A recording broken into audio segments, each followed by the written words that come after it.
Hey guys, welcome back to the channel. This is story about what if Naruto doesn't trust Jiraiya and rejects his training part 1. Before I start, please do support for more amazing content and comments for part 2. Do consider to subscribe my channel and share my video to your friends and check out the description as well. Let's start the video. It had been raining for days. The torrential downpour could have easily been attributed to the power of a wrathful god hungry for vengeance. It started out as a light drizzle that came out of nowhere one day. The people of Konoha were pleasantly surprised by the little shower in the height of summer. It was a welcome relief from the scorching heat of an up till then dry year. But the rain didn't stop, and on the second day of the downpour it turned from a light drizzle into what the elders of the village claimed hadn't been seen in decades. The streets were mud by the end of the third day. Some depressions in the streets became nothing more than lakes. After 4 days, flooding was a real threat, and all shinobi out on missions were recalled to help deal with the minor crisis. The first floors of homes and business were boarded up and sealed by the on-hand genin and chunin. Jonin were tasked with diverting water elsewhere and out of the village.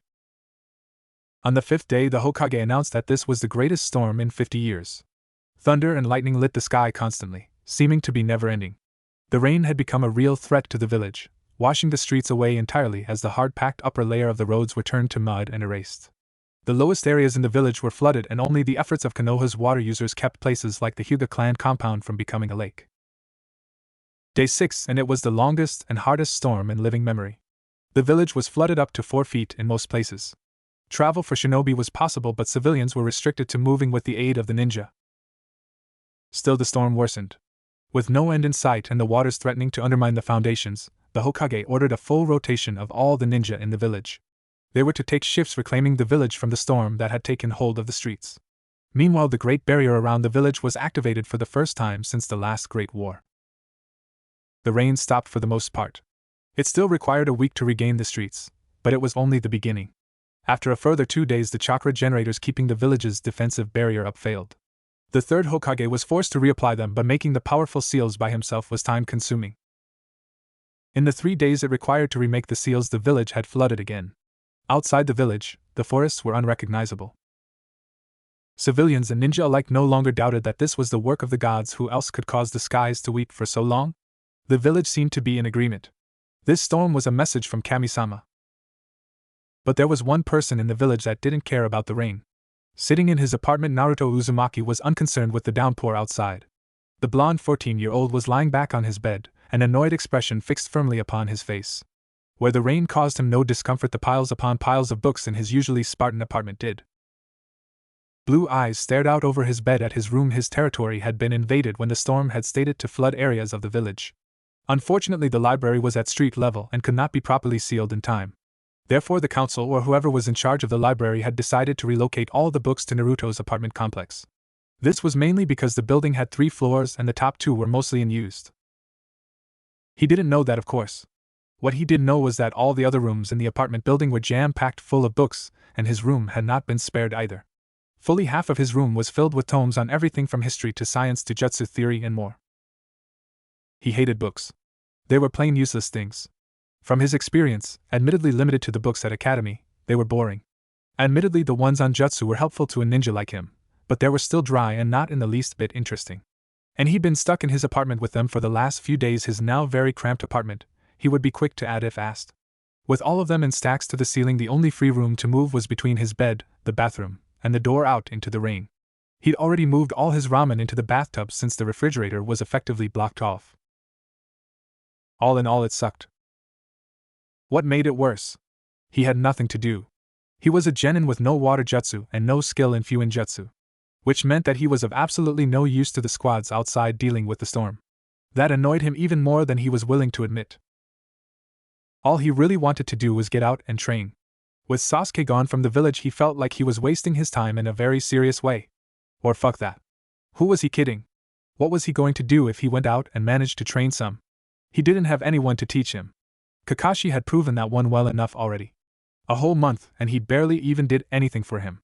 It was always about the stupid Uchiha. Naruto grimaced and rubbed absently at his chest where, not 3 weeks before, there had been a smoking hole. Try fucking Uchiha. Stupid Uchiha wasn't quite harsh enough to express his feelings for that prick. It didn't matter how much he cared for Sakura or Sasuke. The retard had put a Chidori through his chest, fully intending on killing him. He could go rot in hell for all he cared. Of course, he still intended on bringing Sasuke back, but Sakura never said she wanted her crush back in one piece. He dragged Sasuke back to the village alright. With 2 broken legs, 2 broken arms, and if he could manage it, a dozen broken ribs. Maybe if he was lucky, 1 rib would pierce his cold, uncaring heart. As if. Naruto huffed again as his thoughts continued to churn. After the incident with Sasuke leaving the village, he'd come back mortally wounded. Although that didn't keep him down for long. He recovered in record time and returned to the daily routine, that is, he did until the rain started. And now he was stuck in his apartment, fully cognizant of his own uselessness. He despised the feeling, wanted it to end. Naruto's eyes flicked from one end of the apartment to the other and back again. His eyes narrowed. Well, if he didn't have anything else to do, then he would swallow his distaste and do a little light reading to pass the time. He wasn't usually welcome in the library, so this was an opportunity that he shouldn't miss. And if he was honest with himself, his academic scores in school sucked the big one. Maybe he could actually learn something if he spent some time reading. With a loud "fuck it," Naruto made the ram hand seal and 6 clones burst into existence. Having given them no orders, the clones just looked at him puzzled. Boss? What you want? Guys, can't believe I'm saying this, but if I don't do something, I'm seriously going to die of boredom. We are going to read until the storm blows over. The clones nodded, still looking at him as if waiting for more. And, since I never do anything 50%, we're going to read all the books in this room before the storm stops. The 6 clones shared genuine looks of surprise and distaste. They didn't like the idea of reading any more than he did. But they were him after all. What could he expect? Okay, boss, if you say so. Good, then start by putting all the books you can in the storage scrolls I got. Once you free up some room, I'll make more clones to speed this up. He stood up on the bed, smirking. Since I figured out you guys give me memories when you die, I've been thinking about all kinds of things to do with it. But since I can't train, I'll use you to learn all I can. The clone nodded again in unison. If you say so, boss. Naruto jerked his head to the numerous books stacked nearly to the ceiling. Well, get to it. When each of you reads a book, I'll disperse you and take a while to absorb all the info and make another clone to replace you. A second later, the clones were in action. Naruto thought for a moment, then said, If you find a book I personally might like, toss it to me. They didn't respond, but they didn't need to. Naruto leaned back against the wall with arms crossed. In the last month, or more precisely, in the week after he failed to bring Sasuke back, he'd learned a lot. First and foremost, he learned that the Kyuubi was a bitch. Okay, maybe not literally a female dog, but he really was an asshole. After nearly dying, the Kyuubi had taken him inside his mind to give him a very rare lecture. It had completely blindsided him. The Kyuubi gave him the dressing down of his life, basically telling him that if he ever wanted to be Hokage, he better start to use his fucking head for something other than a battering ram. The fox was pissed at him for nearly dying and took the time to tell him just how close he'd come to croaking. Apparently his body had just finished adjusting to the fox's chakra 2 days before the fight with Gaara in possession mode. This meant that he had come within a hair's breadth of dying. If he'd fought Sasuke any sooner, the Kyuubi wouldn't have been able to force enough chakra into his body to heal him. So yeah, seriously close call. So close in fact that it scared the shit out of him, and in a roundabout sort of way made him wise up. But that wasn't the only thing that happened. He also discovered the secret of shadow clones. Or well, discovered was a bad way to putting it. Hitting his head repeatedly against a wall at his own stupidity and lack of perception was what really happened. It was blatantly obvious the entire time, and he never noticed. Oh. And he was going to kill Kakashi for not taking the 5 seconds needed to tell him lazy ass had it coming. But that would have to wait until the rain let up. Until then he would have all the time in the world to read. With that grim proposition running in his mind, Naruto dropped onto his rear in bed as his clones started sorting the books into more manageable piles. It took about 30 minutes, but together they completed the task. When it was done, all the books in the room were organized by subject and interest. Subject was a broad definition. The clones only made stacks according to what looked like academics, jutsu, fiction, history, and miscellaneous. Interest only referred to books that the clones thought would actually be interesting. A moment later there were a couple books lying on the bed, the most interesting ones of the bunch. Naruto idly noted how much extra room had been made and frowned. Then a light bulb went off above his head. You guys pick out the books you're going to read and then stick yourselves to the ceiling to read. That will double the amount of clones that will fit in this space. The clones shrugged and each grabbed a book before jumping upwards to land on the ceiling feet first. They stuck there using their chakra, then sat cross-legged to read. Naruto made the proper hand seal again. 9 clones appeared this time. Two grabbed books and went to the ceiling while the rest sat on the floor. A moment later they were all reading with varying degrees of interest. Naruto sighed and grabbed the first book on the corner of his bed. He opened it and read the dedication. This book is dedicated to all my fellow shinobi who are having trouble with the fairer sex. At the request of my teammate, my sensei, my male comrades, and several people all over the village, here is the Shinobi's Guide to Women and Other Dangerous Creatures. I hope that it will provide my readers with a good base when dealing with the most deadly beings in our world. Be aware, what you will read here would get me hanged in the street by a mob of angry women, so do be discreet. Orochimaru of Konohagakure. Naruto lowered the book in shock, his eyes widening in realization. So the bastard actually had some good in him after all? He shook his head hard and turned his attention back to the book. He turned the page, reading it carefully. While he hated Orochimaru for several dozen reasons, if the snake had written a book like this, then he has atoned for at least one of his many crimes. Naruto was willing to forgive Orochimaru summoning a snake to eat him, at least depending on just how useful this book really was. The evil son of a bitch might actually get formal thanks the next time they met. Naruto turned the page again, slowly becoming absorbed into the book. Orochimaru used a lot of what he would call big words, and his writing style was difficult to sift through, but what he wrote was amazing.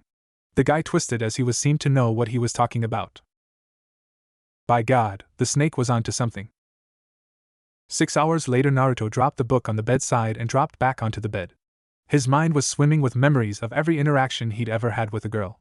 From bumping into the crazy snake lady to getting on the wrong side of Sakura. I was blind, but now I see. Naruto sat up and shouted to his clones. Hey, if you find anything written by any of the three Sannin, prioritize it. I think I need to get that S autograph before I try to kill him next time. He was a genius. He got no response from at least half of his clones, but the rest looked up and nodded. Naruto grinned and grabbed the next book from the small stack. It was smaller than Orochimaru's book, practically a journal. He read the title. The Compendium of Summoning, A Beginner's Guide to the Summoning Animals of the Elemental Nations, by Tsukumo Hatake.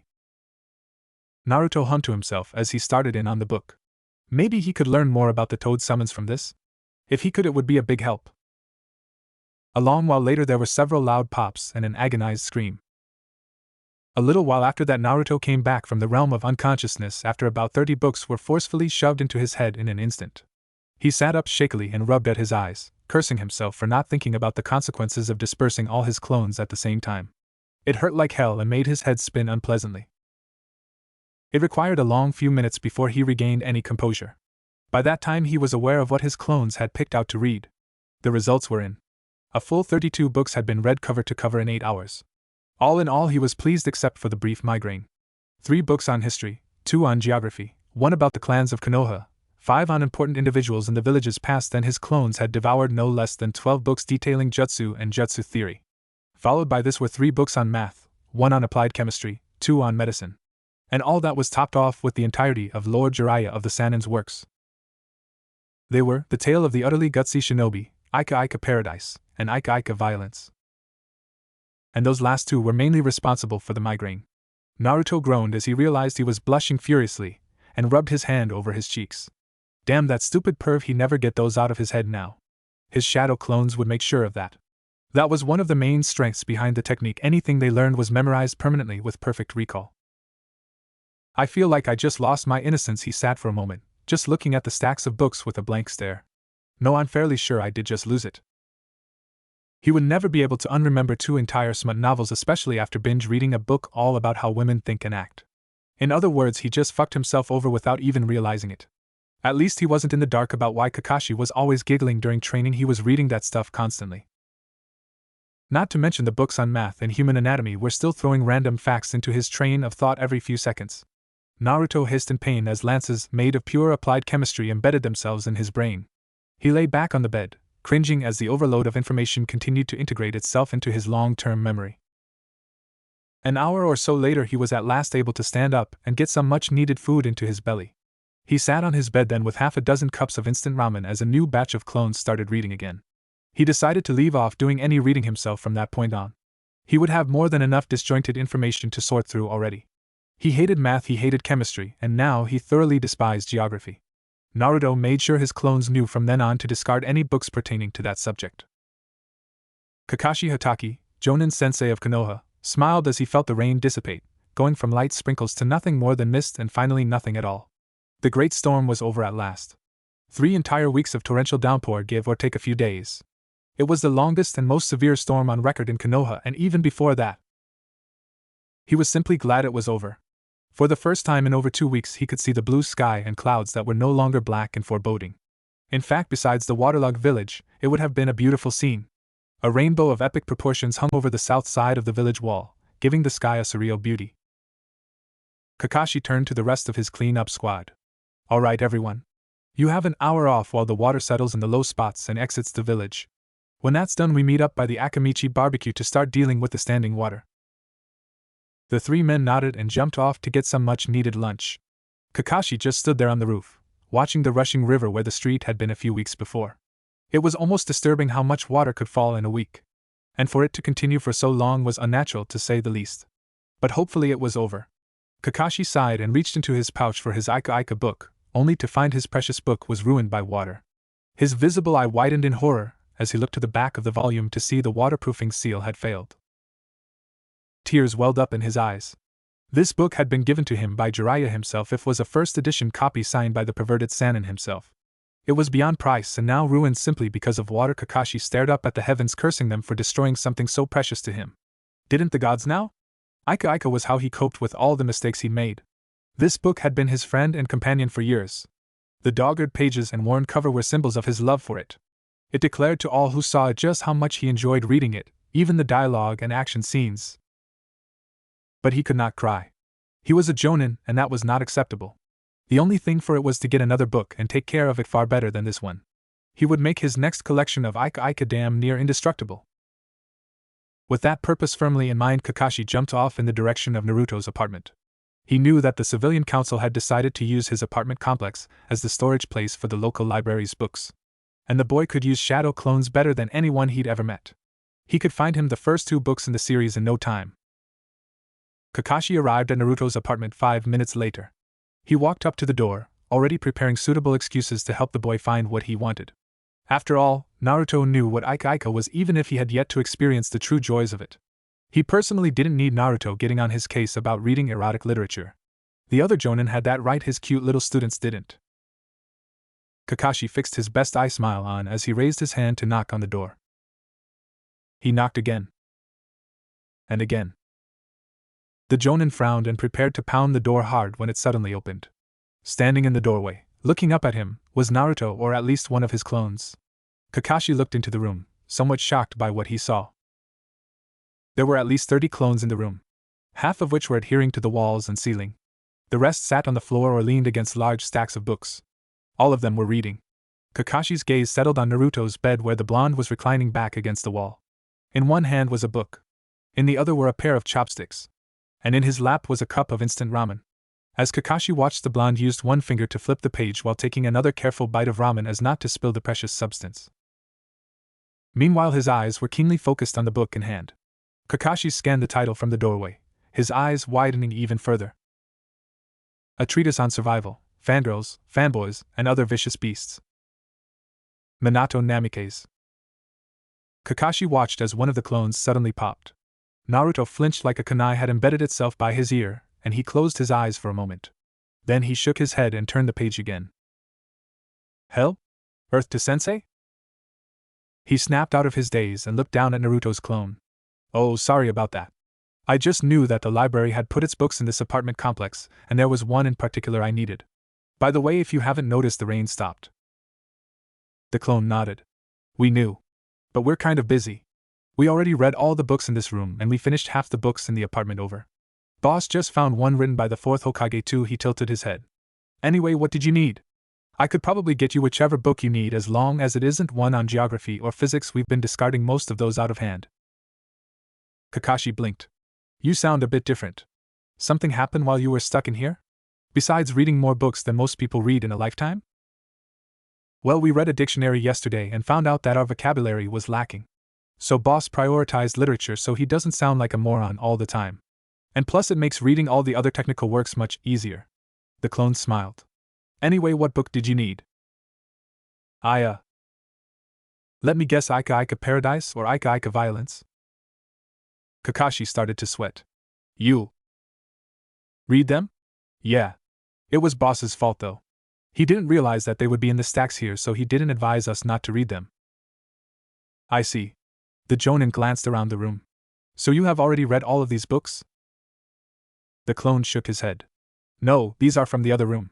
All the books we read we put in storage scrolls and then moved them to where these books originally were in the room over. He squinted at Kakashi with a suspicious look. So what book were you looking for? Sai, you got me. Get me the Ika Ika books. Knew it, perv. Hey, you've read them too now. And with shadow clones you can probably recite the entire thing word for word. I should tell Jiraiya you memorized his books, he'd be so proud. Sensei. HM? If you breathe a word of that to Pervy Sage, boss will steal Kurenai Sensei's panties and hide them in your house and then frame you for it. Kakashi cringed within the confines of his own mind, but crossed his arms as if unimpressed. Okay Naruto, if you want to play hardball, so can I. You should know that just because I wasn't a prankster, doesn't mean I can't do it like the best. Oh, you think you can even hold a candle to boss Kakashi-sensei? Maybe he should tell Bushier Brows Sensei that you wear a green jumpsuit behind closed doors and shout about youth when no one is around to hear you. The clone grinned wickedly. Do you really want to make war on the boss? I'm sure he's more than up to the challenge after being stuck in here for 3 weeks with nothing to do but think up new pranks and read. Deciding a tactical retreat would be best, Kakashi smiled again and put his hand to the back of his head nervously. Now, let's not get too ahead of ourselves here. I'm sure we can come to some arrangement. Like I thought. The clone smirked and popped. A second later Naruto, the original that is, looked up. Kakashi waved to him and put his hands together in a slightly pleading gesture. The blonde boy in the orange jumpsuit shrugged and made 2 clones. The first one darted out of the room past Kakashi, while the other one grabbed a book from the pile, scanned the cover, and sat down in an empty spot to read. Kakashi entered the room carefully, keeping his head low to avoid the clones stuck to the ceiling. So Naruto, how are things going? I see you took an interest to reading while you had the opportunity. Naruto glanced away from his book. I guess. Some books are better than others. I never knew so many people from Konoha wrote books. It's like everyone has a book lying around somewhere. I've found books written by all 3 of the Sannin, 3 written by Gigi, and this one written by the 4th. It's pretty awesome. Hey sensei, did you know that the Uzumaki are a real clan? He froze. Naruto was peering up at him with a blatantly curious expression, but he was a master of looking underneath the underneath. And there was a certain subtle something in Naruto's eyes. As if he was testing him. Actually, I did. Then why didn't you tell me I was from a real clan? Kakashi chuckled, his uneasiness never entering his voice. Well, you see, I never really thought about it. I never really thought of you as an Uzumaki. A flicker of disappointment entered Naruto's eyes and Kakashi had to force himself not to wince. He knew that look. It wasn't betrayal exactly. But the look of someone who knew he was just lied to. The blonde's gaze dropped. Oh well, I guess that's fine. Shit. Kakashi glanced around the room, wondering what he could do to quickly make it up to Naruto. That was when he noticed the clone in the corner of the room reading a book on elemental manipulation. Hey Naruto, what do you know about using the elements? He blinked, confused. I know that elemental manipulation is the cornerstone of ninjutsu. There are 5 elements, each one being weaker to another and stronger to a second. There's fire, water, earth, wind, and lighting. Fire beats wind. Wind beats lightning. Lightning beats earth. Earth beats water. Water beats fire. Naruto frowned for a moment. You use lightning and fire jutsu for the most part, sensei, but because of the Sharingan you can copy jutsu of any elemental affinity you can use, which means you can also use the other 3 elements like you used water in the Land of Waves. Naruto seemed puzzled. Why do you ask? Kakashi stood there dumbstruck for a few moments before he at last got a hold of himself. The change in Naruto's attitude and knowledge was astounding. After just a few weeks he'd memorized concepts that would normally have been inimical to him. The Naruto he remembered would have probably had a hard time even remembering which elements were good against which. Now he could recite them all in order. Truly this storm seemed to have had at least one benefit. Ahem Naruto, I would be willing to help you find and train your elemental affinity. It's something I happen to have a lot of experience with. Before the Chunin exams I helped Sasuke find his. I'd like to do the same for you. Naruto frowned and then reached under his bed for a moment, fumbling for something. Then he leaned back, bringing a book with him. Kakashi immediately recognized it. The book was titled The Fall. It was a history of Yuzushiogakure written by the last known Uzumaki, Kushina Naruto's mother. What? How is that even here? Did the restricted portion of the library somehow find itself into his apartment as well?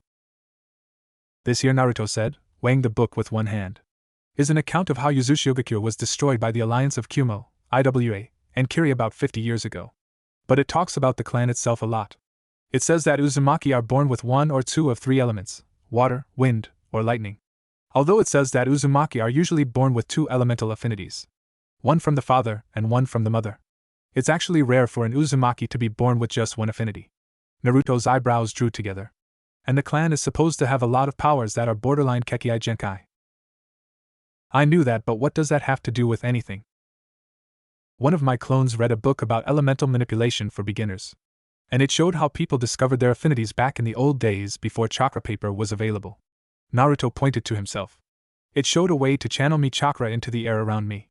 Supposedly, if you do it right, then your chakra manifests in intricate patterns. I referred back to the book constantly for 3 hours until I was sure. I know I have wind affinity, and I'm pretty sure I have a lightning affinity. Kakashi found himself amazed again. Just how much has he learned all this time? Has he been reading and learning from an entire library worth of information on every conceivable subject for the last 3 weeks? If he has, then it might take months to sort through everything he learned. He mentally cried for the good old days when Naruto was easy to manipulate. Now he'd actually have to give the blonde 100%, or be left behind. That is if Naruto was anything like his father. So sensei, I'm pretty sure I know my affinities, but I suppose it would be more precise to get it tested the usual way. Do you have the time to help me?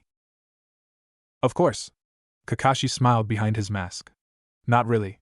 The village is going to be in a state of disrepair for weeks until dirt and gravel can be shipped in to fill the riverbeds that were once streets. All of the barricades and such need to be removed, and flooded street-level buildings need cleaned, but I suppose I can use my legendary reputation to give Naruto a hand for a while. Yep, those black cats are everywhere, constantly making me take the long way around. Cool, so I'm just going to leave my clones here. I'll come with though. A second later, Kakashi found 2 books deposited in his hands by the clone from before.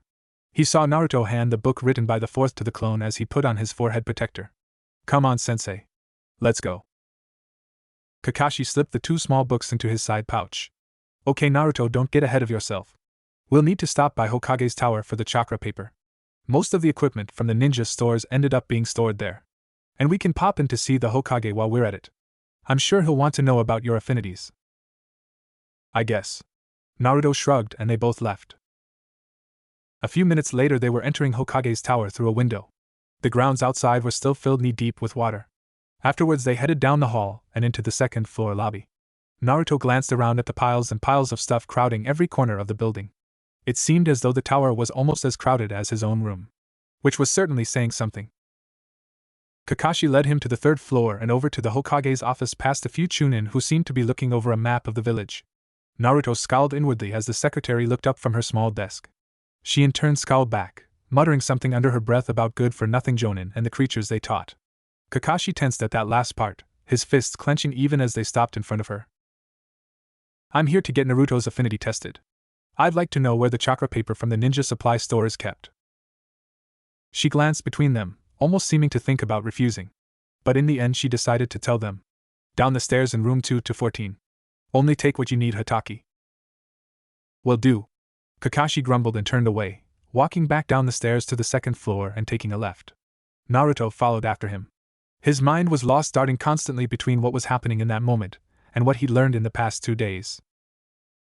Since he started reading and having his clones study en masse for him, he'd improved himself more than he'd ever imagined. His vocabulary was no longer limited to what a 10-year-old might know. He no longer went looking for conflict as he demonstrated when he tried to get a feel for Kakashi earlier. Even the fox had commented on the rapid change, saying that, well, brat, you have a functioning brain after all, amazing. And you acquired that man's penchant for study. It seems you aren't a useless meat bag as I originally believed.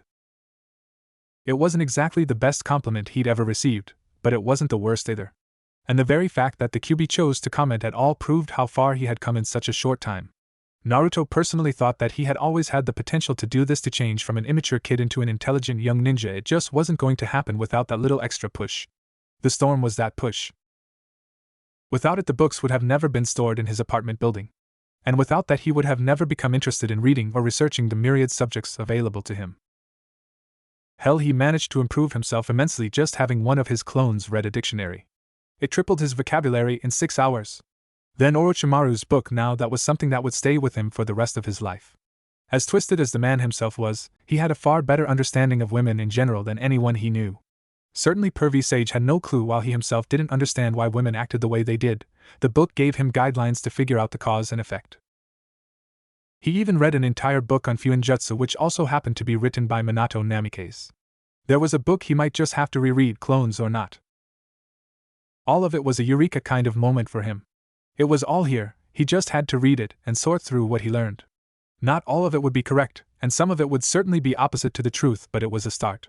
He couldn't honestly say he wasn't still ignorant, but he could easily claim that he was working his way out. Naruto frowned, thinking back to the book, The Fall. It made his blood boil just thinking about it, but he'd read a book about controlling one's emotions and never letting others know what you felt inside. While he didn't like the premise of the book, which was to deceive others, he felt that the skill itself would be invaluable. Besides, he put on a fake smile all the time and no one seemed to notice. Why couldn't he be calm and collected on the outside and furious on the inside? It would be excellent practice and allow him to get what he wanted easier. After all, how many people would tell anything to a pissed-off 14-year-old? If he wanted to discover the information he felt he needed to know, he would have to be calm and he would have to be collected. He forced the frown from his face, replacing it with a neutral expression. It was hard and it didn't feel right, but he needed to stop wearing his emotions out on his sleeve all the time. Otherwise people would find it too easy to take advantage of him. People like the third Hokage and Kakashi. Yes, he knew about them and their secrets all right. Once he read the entirety of The Fall, he learned about Kushina Uzumaki. She was the last official Uzumaki alive only 20 years ago. She was the sister to the Uzumaki clan heir, and therefore the princess of Yuzushiogakure. When she was little she was sent away to Konoha to be the container for the Kyuubi, and shortly after that the entire village of Yuzu was destroyed. Her last name was Uzumaki. His last name was Uzumaki. It was easy to put two and two together. Even for the less than observant idiot he'd been a weeks ago, it would have been a piece of cake. Kushina Uzumaki was his mother. He had no doubt about it, and it would account for so many things in his life that had gone unexplained. For instance, why he was made the Jinchuriki of the Kyuubi. If what he read was true, there was only one clan capable of having such a beast sealed inside them. His mother was the last Uzumaki, and now he was the last. He literally was the only one who could be used. It certainly helped put things in perspective. His parents hadn't hated him. They'd had no other choice. It was either him, or the whole village, and it was clear from how Kushina wrote that she cared deeply for Konoha. She couldn't let thousands die just because she wanted her own son to live a happy and fulfilling life. And he respected her for that decision. He really did. He just wished she could have survived.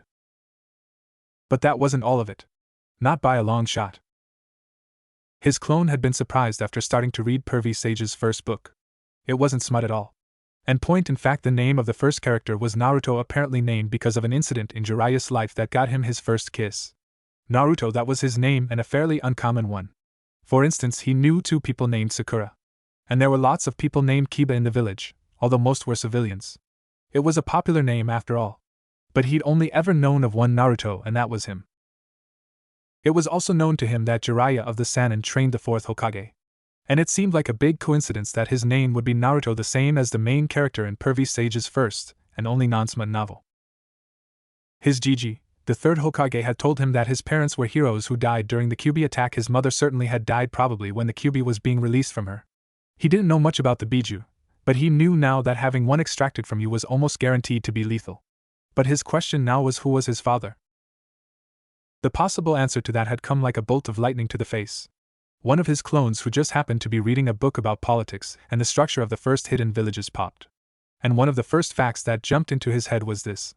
Jinchuriki, as the most destructive weapons a village can possess, are inherently a risk to the village itself. In order to retain control of the Biju they held, Jinchuriki were often made of the Kage's direct family or adopted into the family at an early age. The answer seemed so clear. Minato Namikaze died the same day he sealed the Kyuubi inside him at the cost of his own life. He was of course the 4th Hokage and most likely related to Kushina Uzumaki in some way, but he had no other family. As it was well known, the Namikaze clan was all but extinct. So if the Hokage was close to Kushina Uzumaki, his mother, how were they connected? Well, Mito Uzumaki was the first container of the Kyuubi, and she was married to Hashirama Senju, the 1st Hokage. Was it so far a leap to think that Minato Namikaze might have married Kushina Uzumaki? It would explain why he himself looked nothing like an Uzumaki and yet had the name. From the Fall he knew that Uzumaki had pale skin and red hair of varying shades. But he was tanned with bright spiky blonde hair. Just like the fourth Hokage. When he'd first come to this conclusion, he'd laughed himself silly, thinking how stupid and desperate he was and how comical it was that he managed to convince himself he was the son of the fourth Hokage. But then he'd gone back to the book written by Minato Namikaze and compared the picture to his own face in his bathroom mirror. Then it was obvious he looked like a carbon copy of the guy, except his face was a bit rounder. Their eyes, hair, and skin were all the same. So what did that mean for him? If he was the son of the fourth Hokage and the last Uzumaki, who just so happened to be the previous container for the Kyuubi. Well, for starters, it meant he was royalty above and beyond even Sasuke. Not that it mattered to him if he was or not, but the fact that he was equivalent to a prince, and yet lived in a tiny rundown apartment, annoyed him. That wasn't even counting the fact that the villagers still overcharged him in civilian stores. Shinobi of the Konoha trusted him now, especially after saving the village from the Shikaku. If he was the son of the last Uzumaki and the last Namikaze, it meant that he certainly had a massive inheritance. And even a fraction of it could probably have him living in a decent apartment in a better district of the village, probably with anything else he wanted. He was sure of it. As the heir to two of the greatest clans in history and the fourth Hokage's son, there would have to be something wrong for him not to have a huge inheritance. So why did he live in a rundown apartment in the first place? The answer to that was simple. He didn't know about any of this before. Naruto's mind came to a screeching halt as he realized something. All the checks that Gigi had sent him over the years, that was probably all his money anyway. He was probably living off a very small fraction of his inheritance this very moment. As Naruto walked behind his sensei through Hokage's tower, he felt the vein on his forehead begin to throb slowly. The nerve of him. That old bastard had him thinking for the last 8 years that all the checks he sent were out of his own pocket. As if that penny-pinching jerk probably had full control over his inheritance. It wasn't out of generosity. He was probably giving him the money that would be coming to him anyway. Naruto fumed silently. Going through his mind was the whole section on Jinchuriki in that book on politics. That's right, the old man wanted him loyal to the village. And what better way to encourage loyalty from a helpless orphan than to give him the money he depended on to survive? What was he supposed to say to that? If he ever found a reason to want to leave the village, the old man could use it against him. He'd say, "Naruto-kun, after all I've done to help and support you, even going against the council to send you money, you're going to leave the village?" His teeth ground together at the thought. The fucking old man had some explaining to do. And if he didn't like the answers he got, he was going straight to Shikamaru. The lazy Nara was just like his description, lazy to a fault. But when it came to his friend, Shikamaru pulled out all the stops. Shikamaru would come up with a way to get the information to the right people, and he could devise a plan to get his inheritance. Hell, maybe since he knew Shikamaru's dad had nothing against him, just like Choji and Ino's parents, maybe he could get the elder Nara to help as well. But first, Kakashi-sensei? The silver-haired Jonin didn't stop walking but asked, "What is it, Naruto?" Naruto looked right at the back of Kakashi's head and went for the kill. "Why didn't you tell me you knew my parents?" Kakashi stopped dead, his body suddenly rigid. A few seconds ticked by and he suddenly swiveled on his heel, one eye looking down at Naruto in shock. "How did you?" "It doesn't matter how I know, sensei, but if you must know, it was because I'm smart enough to connect the dots when they're thrown in my face.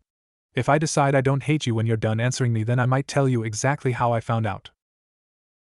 "Naruto, I'm sorry." Looking up at Kakashi with a deadpan expression, Naruto muttered, "Nice start, kiss ass." Kakashi blinked and unfroze. His shoulder dropped, and he sighed. "Listen to you for a second there, I thought I was speaking to your father, and then suddenly your mother pops in." He pulled a hand through his hair, muttering to himself about something under his breath. "Let me put it this way, Naruto. The fourth put down a few things in his last will. And let's say that some people might have ignored or deliberately misinterpreted them. The reason I haven't told you is because I was afraid to." "Why?" "Because I might not have been able to stay as your sensei," Kakashi said honestly. "I tried to adopt you, Naruto, over 50 times. And there are others too.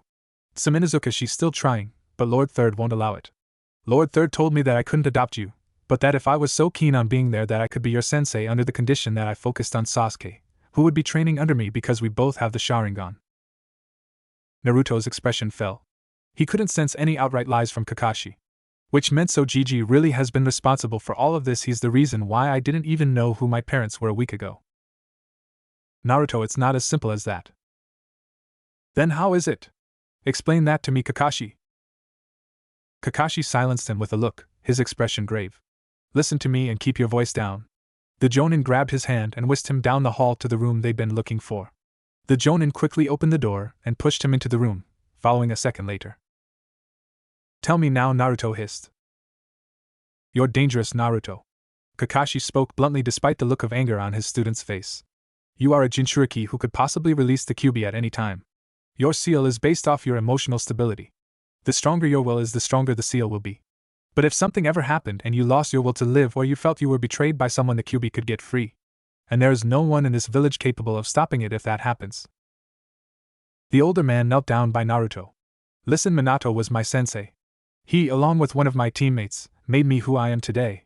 But regardless of how I feel about you, Naruto, you are still you. You are going to be the Jinchuriki of the Kyuubi for the rest of your life. And the Hokage had to make sure that you, who could be the most powerful shinobi in the world someday, would remain on our side. Naruto eyed Kakashi, his anger unyielding. Then why keep me in the dark? Why would you not tell me who my parents were? Why, after all that's happened? Because, Naruto, things got out of control.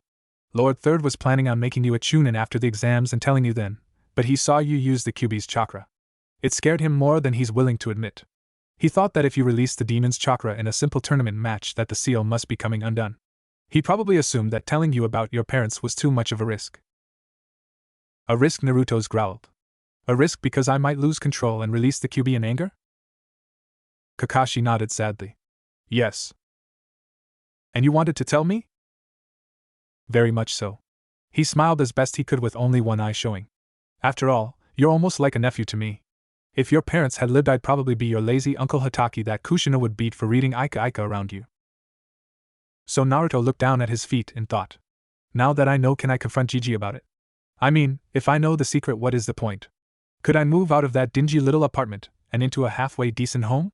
Just little things like that. I'm not expecting him to go and announce my heritage to the whole village. Nor would he. Your parents both had enemies. Despite how it looks, the village has only just recovered to the strength we were before the Kyuubi attack. Kumo is regrettably the strongest village, and they'd probably go after you if they found out the fourth had a son. They tried to kidnap your mother when she was about your age, you know.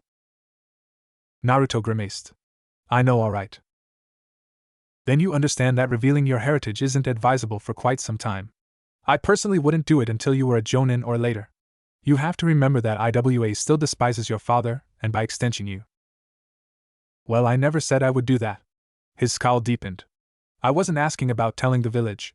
I specifically asked about telling Gigi. Kakashi sighed. I don't see a problem with it.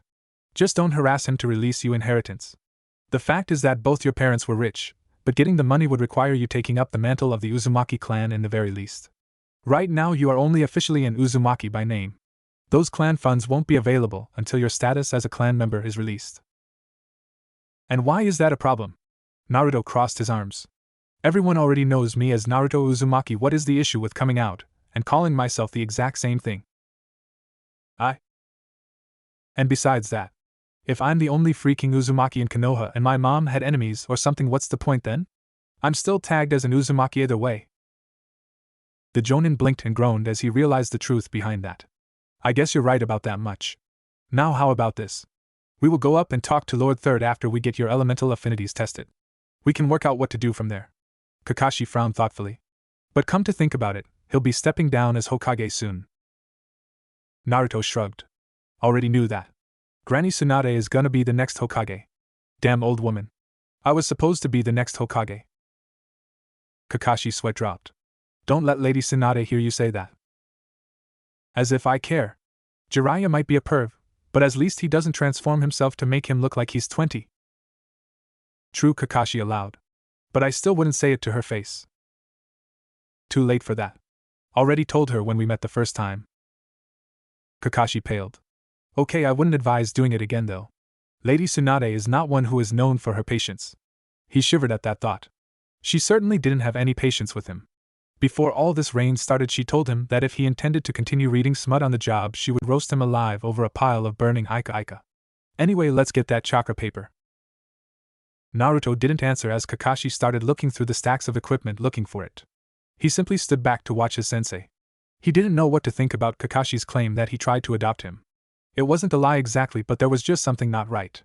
If Kakashi really cared about him that much, would he have disobeyed Lord Third and done what he wanted? Or was this part of being a real jonin of the village? Ah, found it. Naruto looked up. That was quick, sensei. Not everything takes a long time, Naruto. Kakashi turned away from the stacks of the equipment with 2 pieces of paper in hand. He gestured to himself and began speaking. As you said earlier, I use mostly lighting and fire jutsu, but I don't have an affinity for fire. My only affinity is lightning. He held the first piece of chakra paper between his fingers and channeled his chakra. The paper immediately crinkled. And since my affinity is lightning, the paper crumbles. If it's fire, it will turn black and burst into flame. If it's water, the paper will become wet. Earth will cause it to harden and turn to dust. And wind will cause the paper to be cut. Naruto took the other piece of paper. So just push my chakra into this, and it will tell me my affinity. Pretty much. The Aburame clan harvests this paper from special trees here in Konoha. It reacts very strongly to chakra, unlike most substances. Okay, Naruto held the paper between his thumb and forefinger. Here goes nothing. They both watched as Naruto channeled his chakra. That was when something odd happened. The paper in Naruto's fingers turned a brilliant gold, crinkled, and then fell apart in little yellow flakes. Naruto just looked at the paper. Flakes fluttered down to the floor dumbly. He opened his fingers and a few more of them fell. He looked up at Kakashi. I'm taking a wild guess that means something different from normal. Kakashi nodded. You could say that. So what's my affinity? I have no idea. Naruto bent down and picked a few golden flakes up. This wasn't supposed to happen, was it? No, it was not. Kakashi frowned and bent down as well. But I know someone who will probably know. Let's get a couple of these and go talk to Lord Third. He's not called to professor for nothing. I guess. Naruto and Kakashi entered through the open door to the Hokage's office. The first thing the Jonin saw was a blonde woman wearing what could be the clothes of one Tsunade Senju. His single visible eye rose to the back of her head, catching sight of the twin pigtails going down her back. Yep, that was her all right.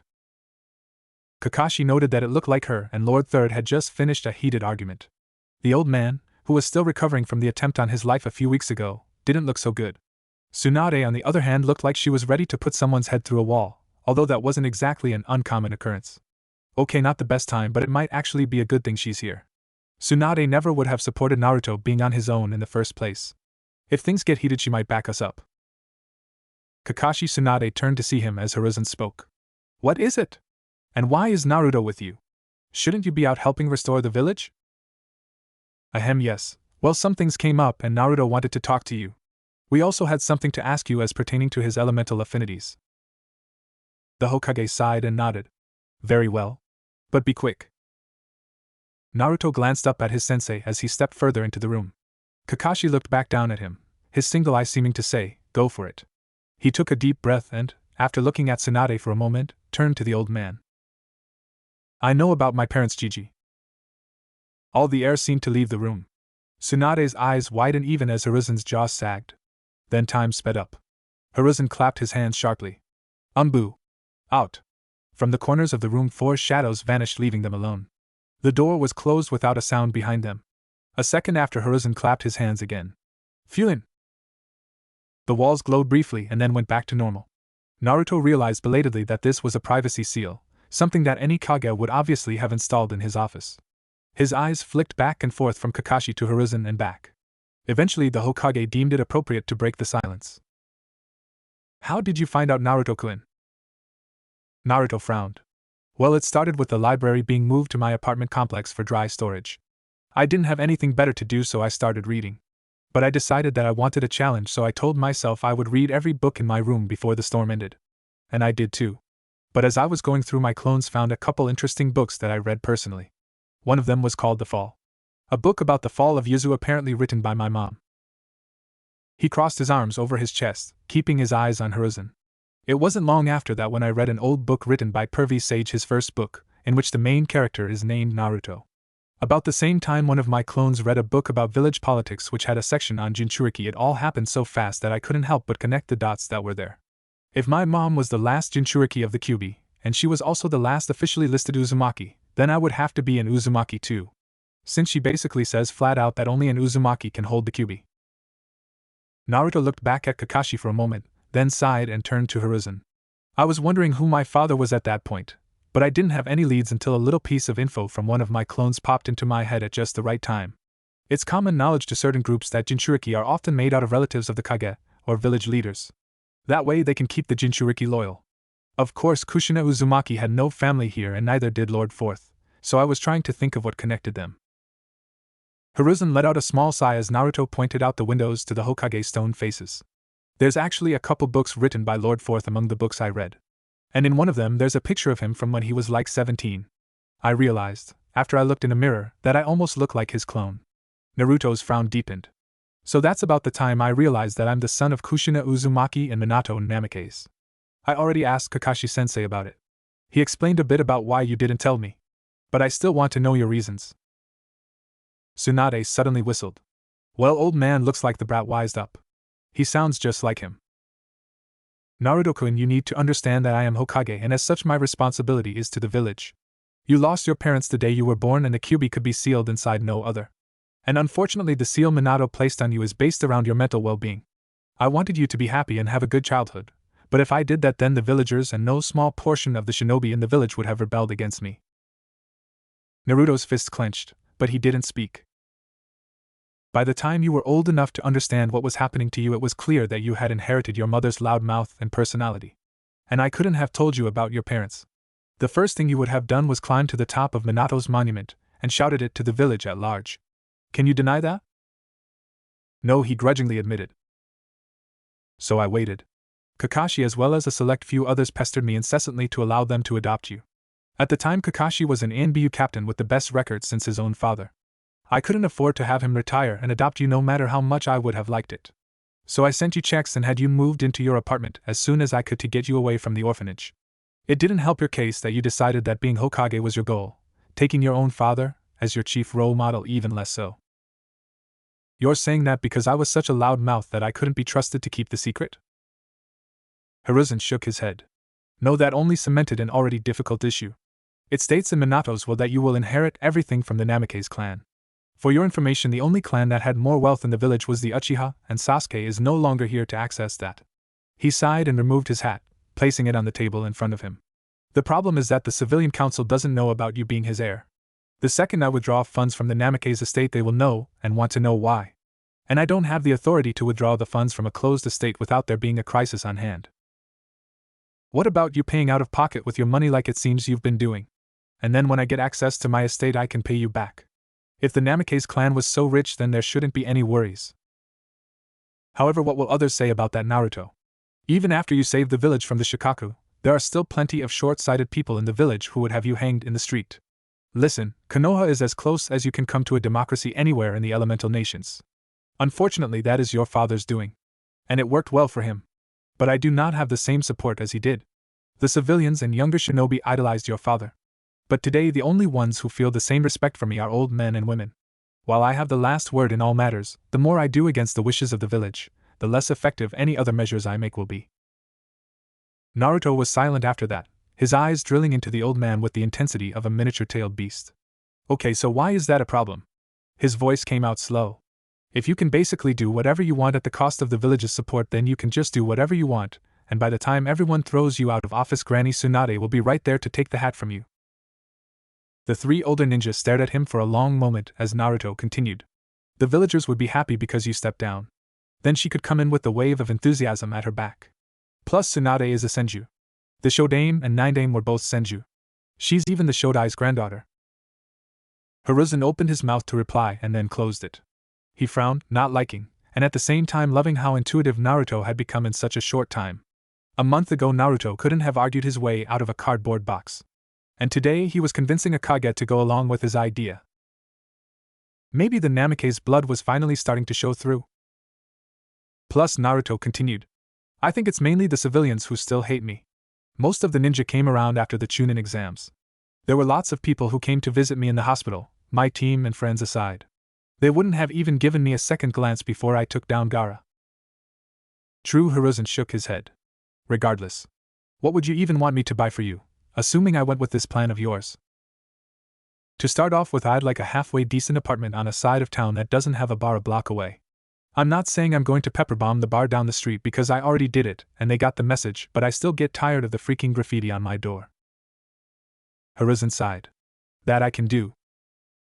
I'd also like some ninja equipment that isn't second-hand and rusting away. Usually I raid the training grounds around the village for kunai, but it's a pain because everyone prefers different sizes and weights. I'm trained to throw standard and no ninja who's above genin level actually uses standard. Kakashi blinked and looked down at him in blatant confusion. But you throw just as good as Sakura and I know for a fact her kunai and shuriken set is standard. Well yeah. When you're forced to use kunai of varying weights all the time you have to get good at judging the weight instantly.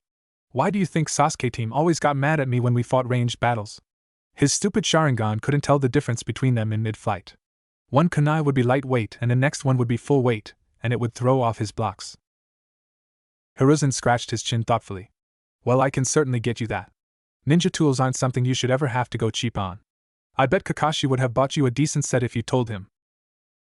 I would have you know. Kakashi placed a hand on his head, ruffling his hair. You need to ask about these things. Yeah, but I don't like needing help. Kakashi shrugged. Most ninja don't. Being self-sufficient is a good thing, but knowing when you require assistance is something else entirely. Naruto grimaced and shoved the hand away. I know that. He stepped away from Kakashi. And something else I'd like is a pass from Gigi so I can go in the library without that dumb old woman trying to tell me I'm not allowed. Old hag, someone needs to tell her that she isn't some village big shot just because she knows how to sort books.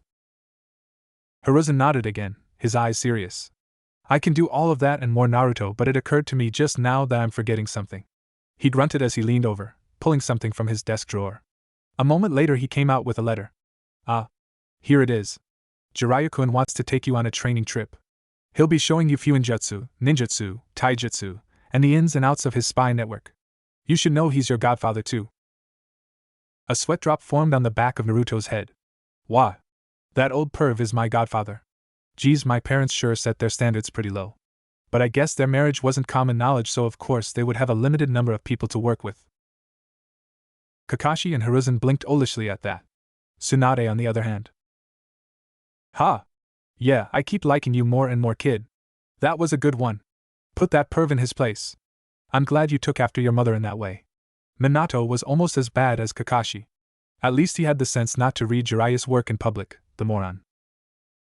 And my dad was a perv too. Hiruzen nodded sagely. And the luckiest man in the world too, Kushina. Well, she didn't look like much when she was little, but she sure filled out later on. I believe Jiraiya based the main heroine in his third book after her. Of course Tsunade beat him half to death when she found out. Which is why it's called Ika Ika violence. Naruto's face went blank. And then, as if someone was steadily turning up a temperature gauge on the back of his head, his face turned red. His eye twitched profusely and he swallowed loudly once. P. Pervy Sage based a smut novel off my mom? Tsunade nodded, her knuckles popping at the mere thought of it. Oh yes, he did, and he couldn't even sit down for a week afterwards, much less peep on anyone. Where is he now? Tsunade shrugged and Kakashi scratched his chin thoughtfully. Honestly, I don't know. He's here in the village somewhere. Hiruzen waved his hand dismissively.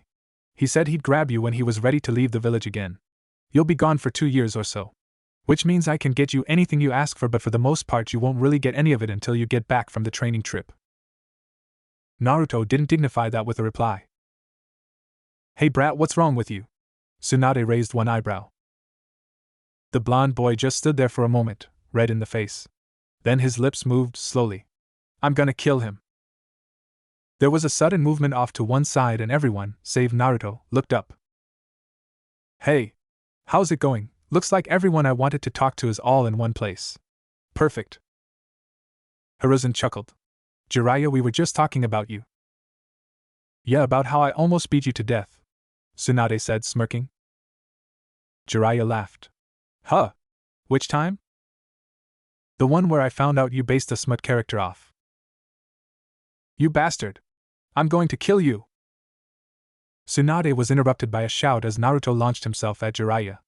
Although surprised by the sudden attack, Jiraiya was not inexperienced enough to let the blonde missile connect. So he casually slipped to the side as Naruto shot out of the window behind him.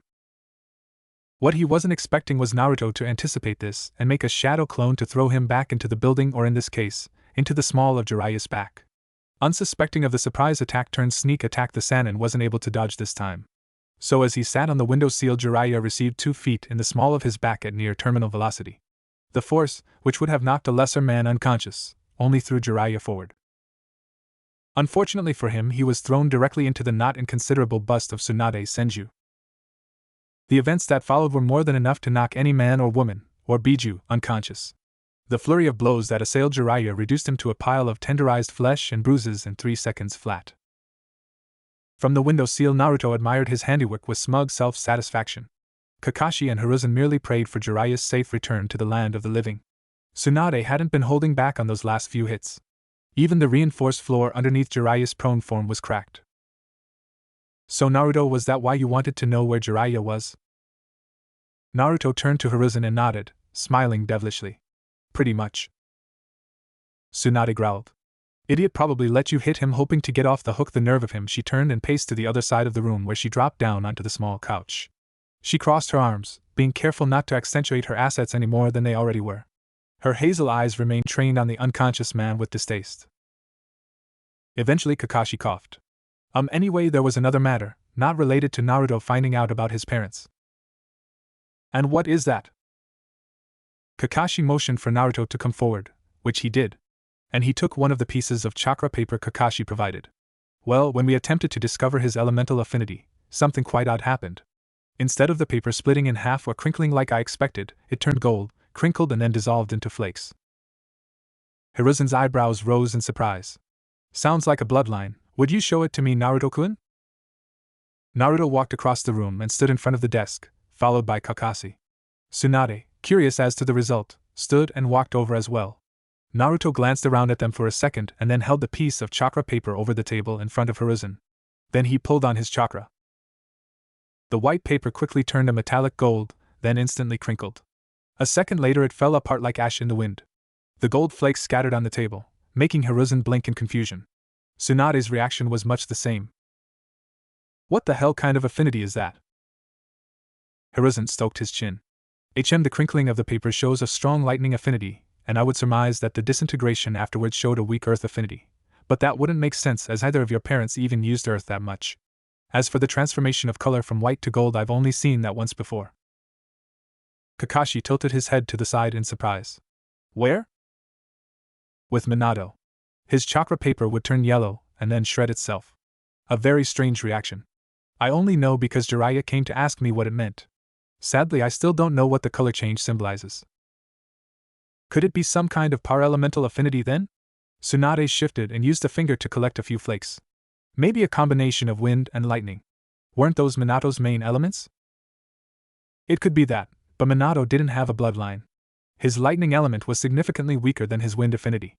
And neither did Kushina, although her affinities were water and fire. Hiruzen leaned back. Naruto, do you feel anything strange when you manipulate your chakra? Naruto shrugged. I don't know. It feels kinda warm inside, and sometimes, like when I'm making the Rasengan, my skin feels tingly, but that's all. Kakashi hummed. The tingly feeling is typical of lightning users. I feel that every time I channel lightning chakra. And the heat, well, that's indicative of fire chakra circulating. I'm honestly very surprised you don't feel a cooling sensation. That's more for wind users, which Minato most certainly was. Kakashi is right then. How about this, Naruto? You try to do that again and I'll place my hand over yours to see if I can distinguish your chakra natures that way. As someone who has mastered 4 of the 5 elemental natures completely, I should be able to achieve that much. Okay, Naruto took another slip of chakra paper from Kakashi and held it while Hiruzen placed his hand on his wrist. Go ahead, Naruto-kun. Naruto closed his eyes and tried to shove as much chakra as he could into the slip of paper. The chakra paper, which was designed to be activated with even the most minuscule amount of chakra. The kind of chakra that a fresh genin would produce, exploded in shower of gold dust. It seemed to drift on the air as it fell to the table, looking like glitter. That just happened. Kakashi's eyes flicked to Naruto. Just how much chakra did you use just now? About enough to make 3 shadow clones. Tsunade face-palmed. Naruto Baka, that's more chakra than most Chunin possess, and that paper would react to a genin farting as long as they were holding it tightly. She glared at Naruto. How is Hiruzen supposed to read your chakra like that? Actually, I managed to get a decent reading off of that. Hiruzen smiled slightly. Wind and lightning, powerful lightning affinity. And an even greater wind affinity. And he also has a very slight affinity for fire. I believe it was probably crowded out by the wind affinity, being that they are opposite elements. He frowned. But there is something else there very strong, yet also hard to sense. I have no idea what it is. It's almost as though your chakra has a welcoming feel. Naruto looked puzzled. What do you mean by that? Your chakra doesn't seem warm exactly. It's as if, but it's hard for me to explain. Think of it like this: when someone normally connects their chakra to another's, it's like two walls hitting each other. When I reached out to touch your chakra, it was more like Hiruzen seemed to search for the right words for a minute. It felt more like shaking hands. Like my chakra was greeting yours? Naruto withdrew his hand and scratched the back of his neck, confused. Well, that's weird. Kakashi turned to Hiruzen. What could that mean? I have no idea, Kakashi. Everyone's chakra feels different. For instance, your chakra is much more smooth than most lighting users, Kakashi. Just as Tsunade's chakra has a rigid feel. However, I've never encountered someone where the feel of their chakra actually affected their chakra network. So is there no method of finding out why his chakra paper turns gold and flakes away the way it does? Tsunade seemed put off by the idea that even the professor didn't know what to make of it. Hiruzen shook his head. If we knew what we were looking for, then yes, but as it stands now, we have no way of knowing the real cause. Perhaps in time he may manifest some manner of unique ability. Until then we will have to wait and see. Naruto crossed his arms. Fine, but back to the other topic. What makes you think I want to go off with the perv for who knows how long? They just stared at him for a moment before Kakashi asked, Is there a reason why you don't want to go and train with a member of the legendary Sannin for 2 years?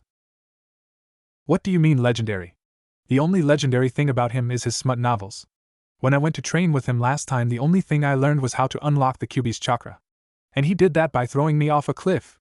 Naruto's eyes blazed with self-righteous fury as he mercilessly kicked the still unconscious Jiraiya. And the Rasengan? I could have mastered them in a day or two if he actually stayed around to teach me. Instead, he just handed me a bunch of rubber balls and told me rotation, power, and satiability. Then he took my wallet and went off to the freaking whorehouse. Hiruzen, Kakashi, and Tsunade remained silent for a few minutes until a low groan came from somewhere near the floorboards. Tsunade, in a rare moment of self-control, grabbed Jiraiya by the collar and started dragging him out of the room. Allow me to deal with this, Hiruzen. I'll be back in a little while. The doors slammed shut a second later. Naruto smiled as, a short while later, he heard the screaming coming from the second floor. He turned his attention back to his sensei, who looked as though he was about to speak. Kakashi took a moment to compose himself.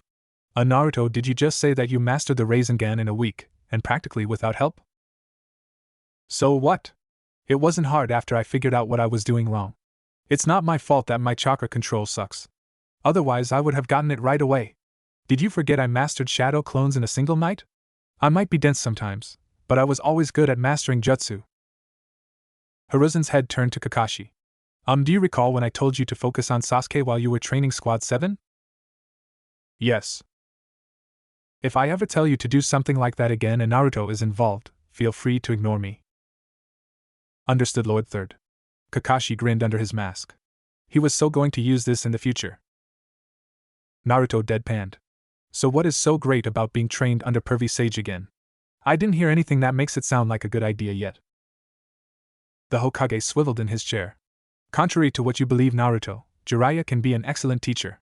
He merely has trouble getting his priorities straight. I think that he could turn you into Jonin material in 2 years provided he spends most of that time training you. I'll think of some way for you to make sure he does that. Just remind me of it before you leave. Okay, but what would we do for 2 whole years anyway? For starters, he would take you around to see the elemental nations during a time of peace. And as a member of the Sannin, they are recognized as heroes even in the other villages like IWA. Their fight against Hanzo of the Salamander is known across the entire continent. Jiraiya has permission to enter any of the hidden villages on the condition he doesn't stir up trouble. So he is best suited out of anyone in the village to show you how each of the villages work. Kakashi nodded in agreement. Plus, Jiraiya is a master of ninjutsu and tactics. He might not use his head much since he can power through almost any challenge without coming up with a plan beforehand, but when it comes down to it, he's as clever as they come. And best of all, he can introduce you to Fuinjutsu. I have the feeling that with your family background you'll take to it like a fish to water. A huff of disappointment left Naruto as he stared at the two men. Oh, fine then. I'll train with the perv. But if he starts doing the same thing he did the last 2 times, then we'll waste even more time when I prank the living hell out of him. And I encourage you to do that should the situation arise. But for now, let me find a solution to keeping Jiraiya-kun in line. Hiruzen smiled eerily. I look forward to the challenge. Perhaps. There was a loud crash followed by an even louder scream that reverberated from the floor below. Perhaps it would be best if you go home and rest for tonight. In the morning we can sort this out and the 2 of you can get underway. I'll have someone deliver the new equipment to your house as well. Really? What about the… Hiruzen waved him off. When Tsunade finishes dealing with Jiraiya, he will be in no condition to talk, much less go anywhere. Get home and rest unless you have something else you want from me. Naruto paused, then nodded. There is something else I wanted, as long as you took the news about me finding out who my parents were well. And that is? See, could I have something from my parents? Like something to remember them with? He looked down at the floor, suddenly feeling nervous. It's just that now that I know who they were, I feel like there isn't any connection there, Hiruzen shot a look at Kakashi. Kakashi, take him to his parents' house, make sure you aren't seen and what he takes isn't something that will be recognized. Go on now. And come back as soon as Naruto is in his apartment. You got it. Kakashi motioned to Naruto. Come on. Let's go. Your parents' house is on the north side of the village, a short way from here. Naruto nodded and followed his sensei out the open window. A long while later, Naruto lay on his bed holding a sword. The blade itself was anonymous. Kakashi had told him that he couldn't take the sheath with him as it was too easily recognized for what it was. Kakashi also told him the sword was called Tamashii no Kamasori.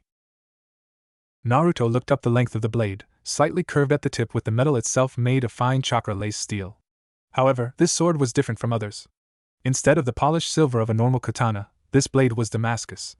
The folding process usually applied to blades of normal steel didn't apply to this. As Kakashi said, it required massive amounts of heat to make chakra-lace steel malleable. Therefore, blades like this could only be forged in conjunction with a skilled fire-type shinobi. And seeing how the vast majority of weaponsmiths capable of forging a work of art like this were numbered among the samurai in the land of iron, blades like this were rare indeed. Kakashi only agreed to let him take his mother's blade under one condition. He had to keep it under wraps at all times, save in desperate combat. And in the event that someone recognized the weapon, he had to make sure that either he or Jiraiya killed that person. He'd reluctantly agreed, but kept it to himself that he wouldn't kill someone just for recognizing the blade.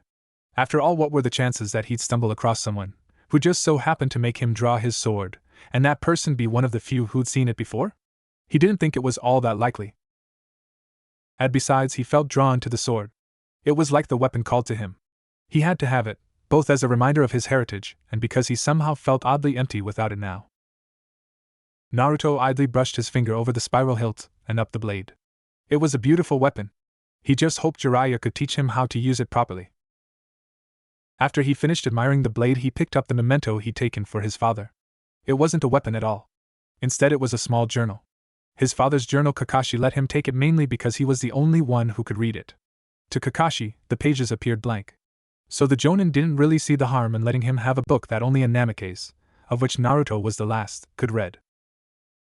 Naruto snickered to himself as he opened the journal and started reading. Unknown to Kakashi, this was actually a Fuinjutsu notebook. Naruto guessed that his father didn't much care for people who looked at his notes on space/time manipulation. Why else would Kakashi be unable to read the book while he could clearly see the neat yet quite cramped script? A slight chuckle escaped him. Kakashi was under the impression that this was his dad's diary or something like that. Well, that wasn't what it was in the least. Now granted, he didn't understand most, if not all, of the tightly packed notes, but he was going to be training with a Fuinjutsu master for a few years. He was sure he'd be able to decipher his father's notes of Fuinjutsu by then. If not, it's no big deal. From what I've read, everyone has different styles when it comes to advanced Fuinjutsu. I'll just have to work my way up to that level eventually. Shouldn't be that hard. Mom said in her book that Uzumaki have a natural talent for it. Naruto sighed and closed the book, turning his head to look out the window. The rain had stopped, and he was going to be gone sometime during the next day. Gone from the village for the first time in his life. Okay, so he'd left the village plenty of times before, but those were during missions. This would be for 2 whole years. That was a considerable chunk of his lifespan. He was only 14. 2 years was 1/7 of his entire life. And he'd be spending it with Jiraiya of all people. Naruto let out a retching sound and sat up quickly, closing his father's book and putting it to the side. Fuck what convinced me to let myself go on a 2-year trip with that guy. I mean, he's a complete perv who would probably hand me a book on Fuinjutsu and then go into town for a month to research. Swinging his feet out of bed, Naruto stood up. He quickly paced past his clones who were still reading studiously. A few steps later he entered the bathroom. Naruto flicked on the light and shoved his face into the mirror, examining his reflection. So many things were rushing around in his head. It was hard to limit the flow to just one thing. It felt like listening to 10 different people talking at the same time, and yet being able to pick out each conversation at will. The knowledge that his clones had given him was still flying through, throwing out irrelevant fact out when he least expected it. His feelings about Kakashi, Gigi, and the upcoming trip didn't help either. Shit, I'm getting a headache again, Naruto muttered, glaring at his reflection as he tried to think about each event of the last few days. Clearly, maybe if he could do that, he could put each separate train of thought to rest. Right now his brain felt crowded over full. He needed to put everything in order and get back to taking things one at a time. I need to get out of here. Naruto left the bathroom and fled the apartment through his window, which he left open. He made his way to the roof, where the night sky over Konoha was black without a star in sight. Naruto sat down and after a moment of hesitation, lay down on the cool concrete. His eyes stared up at the night sky as his mind slowly processed the flood of revelations and knowledge that had built up over the last week. It was a bit hard to imagine even now that he was the son of the fourth Hokage. A small part of him expected Kakashi and Hiruzen to deny everything when he asked. But no, they hadn't. He was glad that they didn't try to lie to him anymore after he called them out. It wasn't exactly a good feeling, but it wasn't a bad feeling either. So far today had been one of those days that seemed ridiculously long, and yet went by with extraordinary swiftness. He hoped there weren't too many days like this in his future. He didn't like the suspense involved with knowing he was lied to and that he couldn't do anything to get answers from those who had done it. Hiruzen was alright for now. The old man obviously had put the village's concerns above his own, and he couldn't blame him for that. He was disappointed, of course. There was no way he couldn't be. And it left him a little empty inside knowing that his Gigi had deceived him. But in the end he could forgive Hiruzen. Kakashi was the same way. From what he'd been told, Kakashi tried to help him for a long time, even trying to adopt him repeatedly. For that he was grateful, even though it didn't turn out. His sensei was a decent person, if slightly pathetic and an unrepentant pervert. That wasn't exactly a bad thing though, just awkward. Naruto closed his eyes, shutting out the night sky and its template of stars. A part of him wished that he could unlearn everything he'd found out recently, maybe even revert back to the immature kid he'd been a few short days before. But at the same time the very idea was abhorrent. He wanted to be smart, to see things that weren't blatantly obvious. He felt like he needed to understand the way this world worked. It would be so fulfilling to know he wasn't wasting his time anymore. What a difference a few books could make. Naruto suddenly sat up, an idea forming in his mind and a smile curling the corners of his lips. He had something to ask the Hiruzen about. Hinata Hyuga was an early riser, even more so than most in her clan. And for a family in which the average wake-up time was 6 in the morning, that was early indeed. But what did she do with all that extra time? Well, she certainly didn't train, and today was no different. With a small yawn that anyone in the village would have admitted was beyond cute, Hinata sat up in bed, raising her arms above her head as she stretched. Then she was moving, slipping out of bed and over to her elaborate dresser in which all her clothes were stored. She pulled out her customary jacket, pants, and pulled her headband off the top of the dresser. Then with everything ready she moved to the bathroom. 10 minutes later she left the bathroom fully dressed and ready to go about her day. Hinata opened the door to her room and peeked out. Sure enough, no one was there. Good. Hinata activated her Byakugan, ignoring the room to her left where Hanabi slept. Instead she turned her attention to the room down the hall. Niji's room was farther away, but still within the limits of her vision. Thankfully it seemed that Niji was still asleep. Hinata smiled slightly and slipped out of the room, quietly shutting the door behind her. Then without a sound she moved down the hall and past Niji's room, giving the door a wide berth. A minute later she was out of the Hyuga compound's main building and walking steadily across the grounds. The few Hyuga who were about at this hour were branch clan members, and even then these were only the guards. No one else would be awake at this hour without good reason. The guards paid her no mind as she walked out of the gates and off the Hyuga compound's land. She however took note of who they were. Again she was thankful that these were men who wouldn't report her presence to her father or the elders. Hinata pushed chakra into her muscles and then jumped, leaping up over the wooden barricade that had kept the water at bay for the last few weeks. She glanced back, making sure one last time that her escape from the day's duties was complete. She was home free. Hinata smiled and skipped across the roof, intent on finding one person. It had been far too long since she'd seen him. Naruto Uzumaki was her target, and she was uniquely suited to finding him.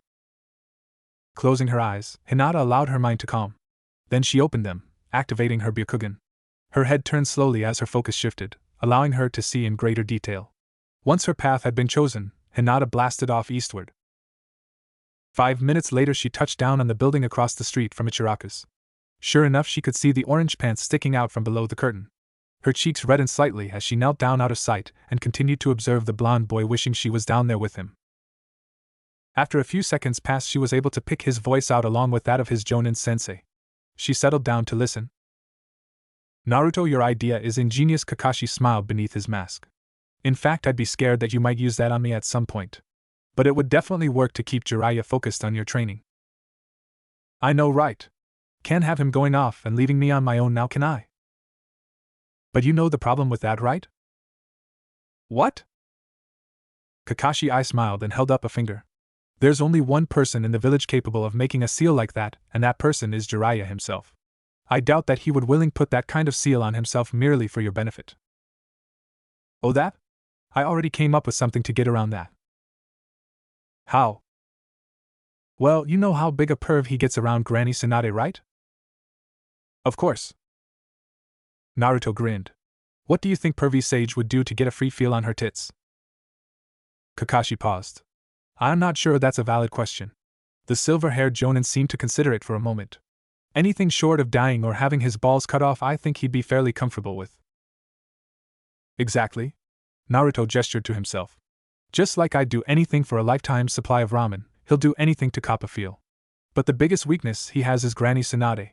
So I figured that if I could get Tsunade to let him grope her, that he'd probably be so happy he'd agree to almost anything. But Naruto, Lady Tsunade would never do that ever. Naruto's low chuckle sounded almost evil. Oh hee hee, I already got her to agree to it this morning. But she wasn't happy about me waking her up, sure, but after I told her she was getting 3 months of free sake however much she wanted on demand and of the highest quality, well, let's just say she came along to my way of thinking. Kakashi looked like he was about to burst from curiosity. Again, I ask how? It was easy. First I went over to Jiraiya's apartment and stole his wallet, which, let me tell you, it was loaded. Then I ran over to the place on the south side of the village that sells sake. Turns out that with the huge storm, the guy was having to sell off huge portions of his stock to pay for damages to his shop. I used Jiraiya's money to pay for a few big cases of sake, which I took with me when I went to see Tsunade this morning. Naruto winked roguishly at Kakashi. I managed to convince her that Jiraiya had bought them for her as an apology, but that he also wanted a real chance at fondling her but wasn't brave enough to come himself. I stayed with her until she was completely wasted and after an hour got her to agree. Why, you mean she actually agreed to let Lord Jiraiya grope her deliberately? Yeah, you should have seen her. She was out of it.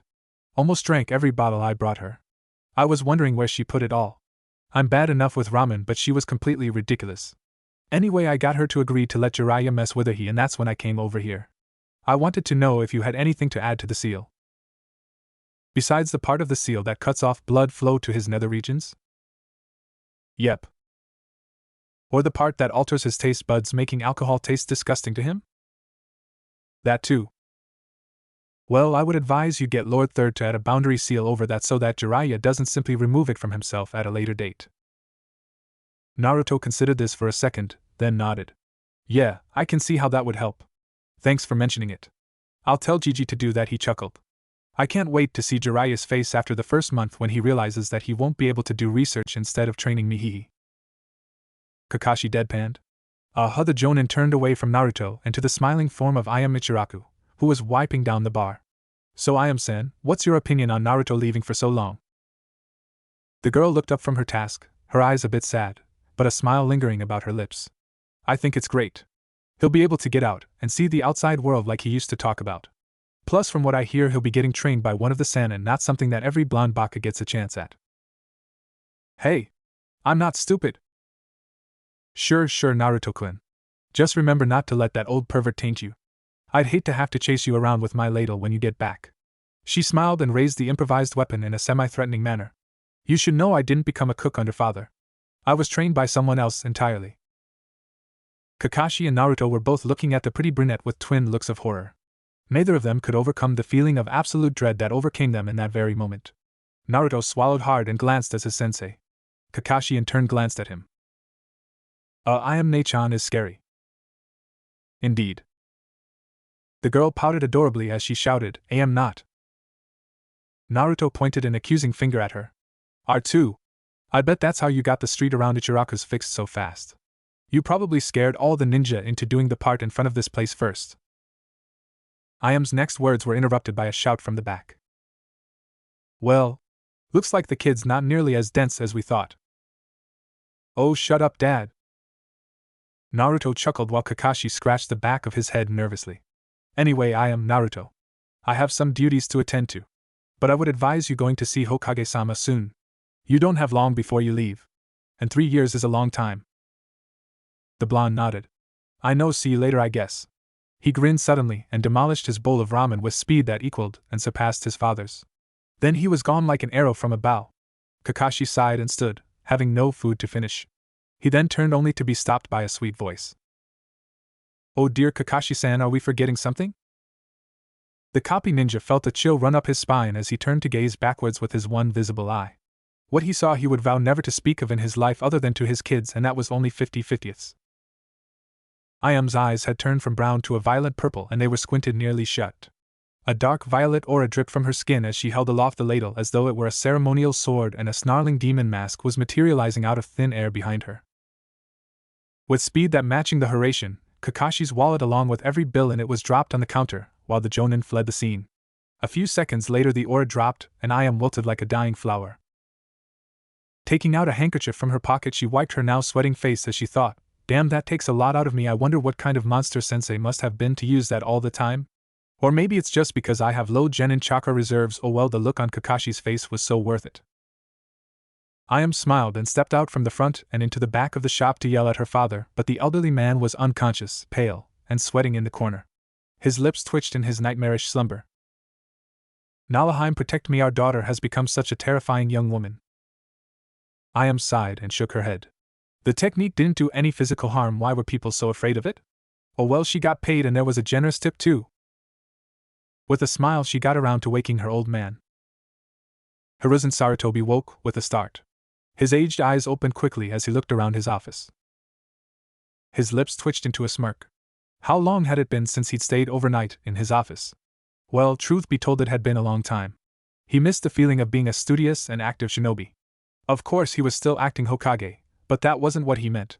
He missed the adrenaline that came with protecting Konohagakure and its people, staying up late every night, devising plans and holding council meetings. The last time he remembered truly having this feeling was when Minato had been soon to be elected as 4th Hokage.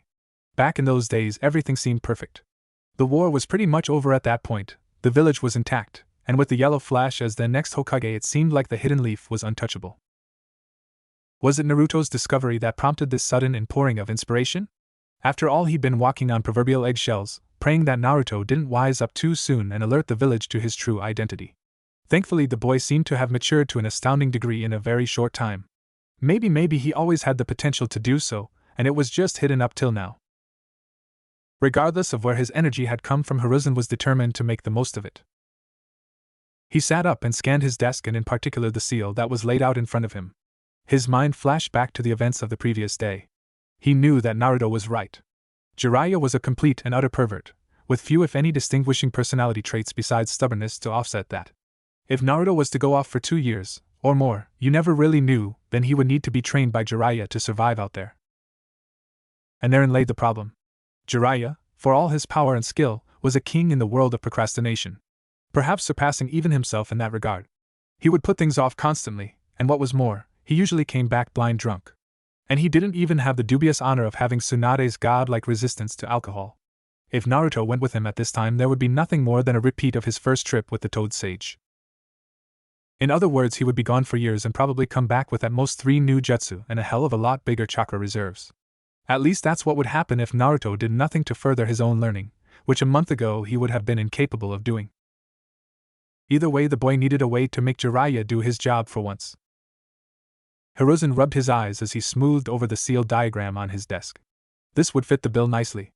With the knowledge of how the Hyuga used their caged bird seals and about 8 hours of tampering, he'd succeeded in watering down the seal enough that it only responded to at most 10 commands. Of course, he'd already removed anything from the seal that would be physically detrimental to Jiraiya, although that wasn't really an issue. This seal, once applied, would allow Naruto to basically force Jiraiya to get his ass in gear. Its primary function would allow Naruto to find Jiraiya anywhere, and vice versa. After that, the seal would do 3 things on command from Naruto. First, it would make Jiraiya's hands shake like an addict going through withdrawal, which would make it awfully hard for him to take notes when given research material. The second command would dull all feeling in his nether region, eventually causing him to go completely numb. And the last would disrupt Jiraiya's chakra as if a genjutsu were being dispelled. These were aimed at 3 areas in specific.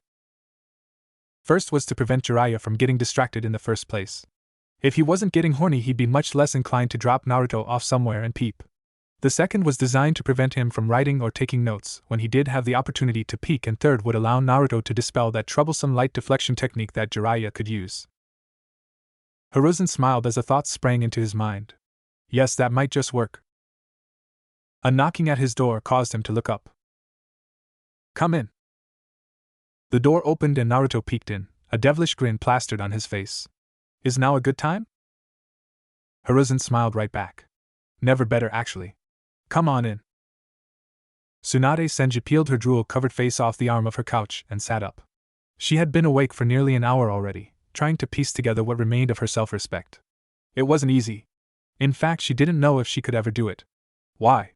Because she'd allowed that smirking little blonde fox that called himself a child to talk her into letting Jiraiya, of all the perverts in the world, to touch her.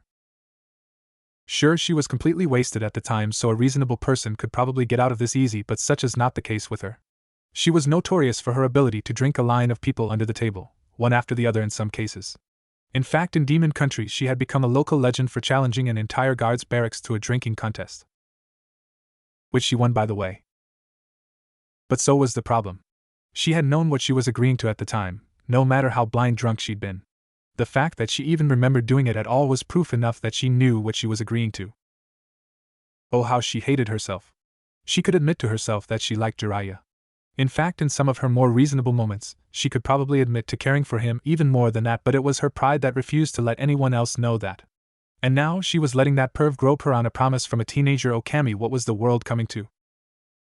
Obviously, she was going to keep her promise. She was honor-bound to do so regardless of how Naruto obviously got her drunk beforehand. Damn kid was getting too smart too quickly. From what she remembered of the kid who had convinced her to come back to the village, it almost seemed like his mind was making up for lost time, making him smarter by the day.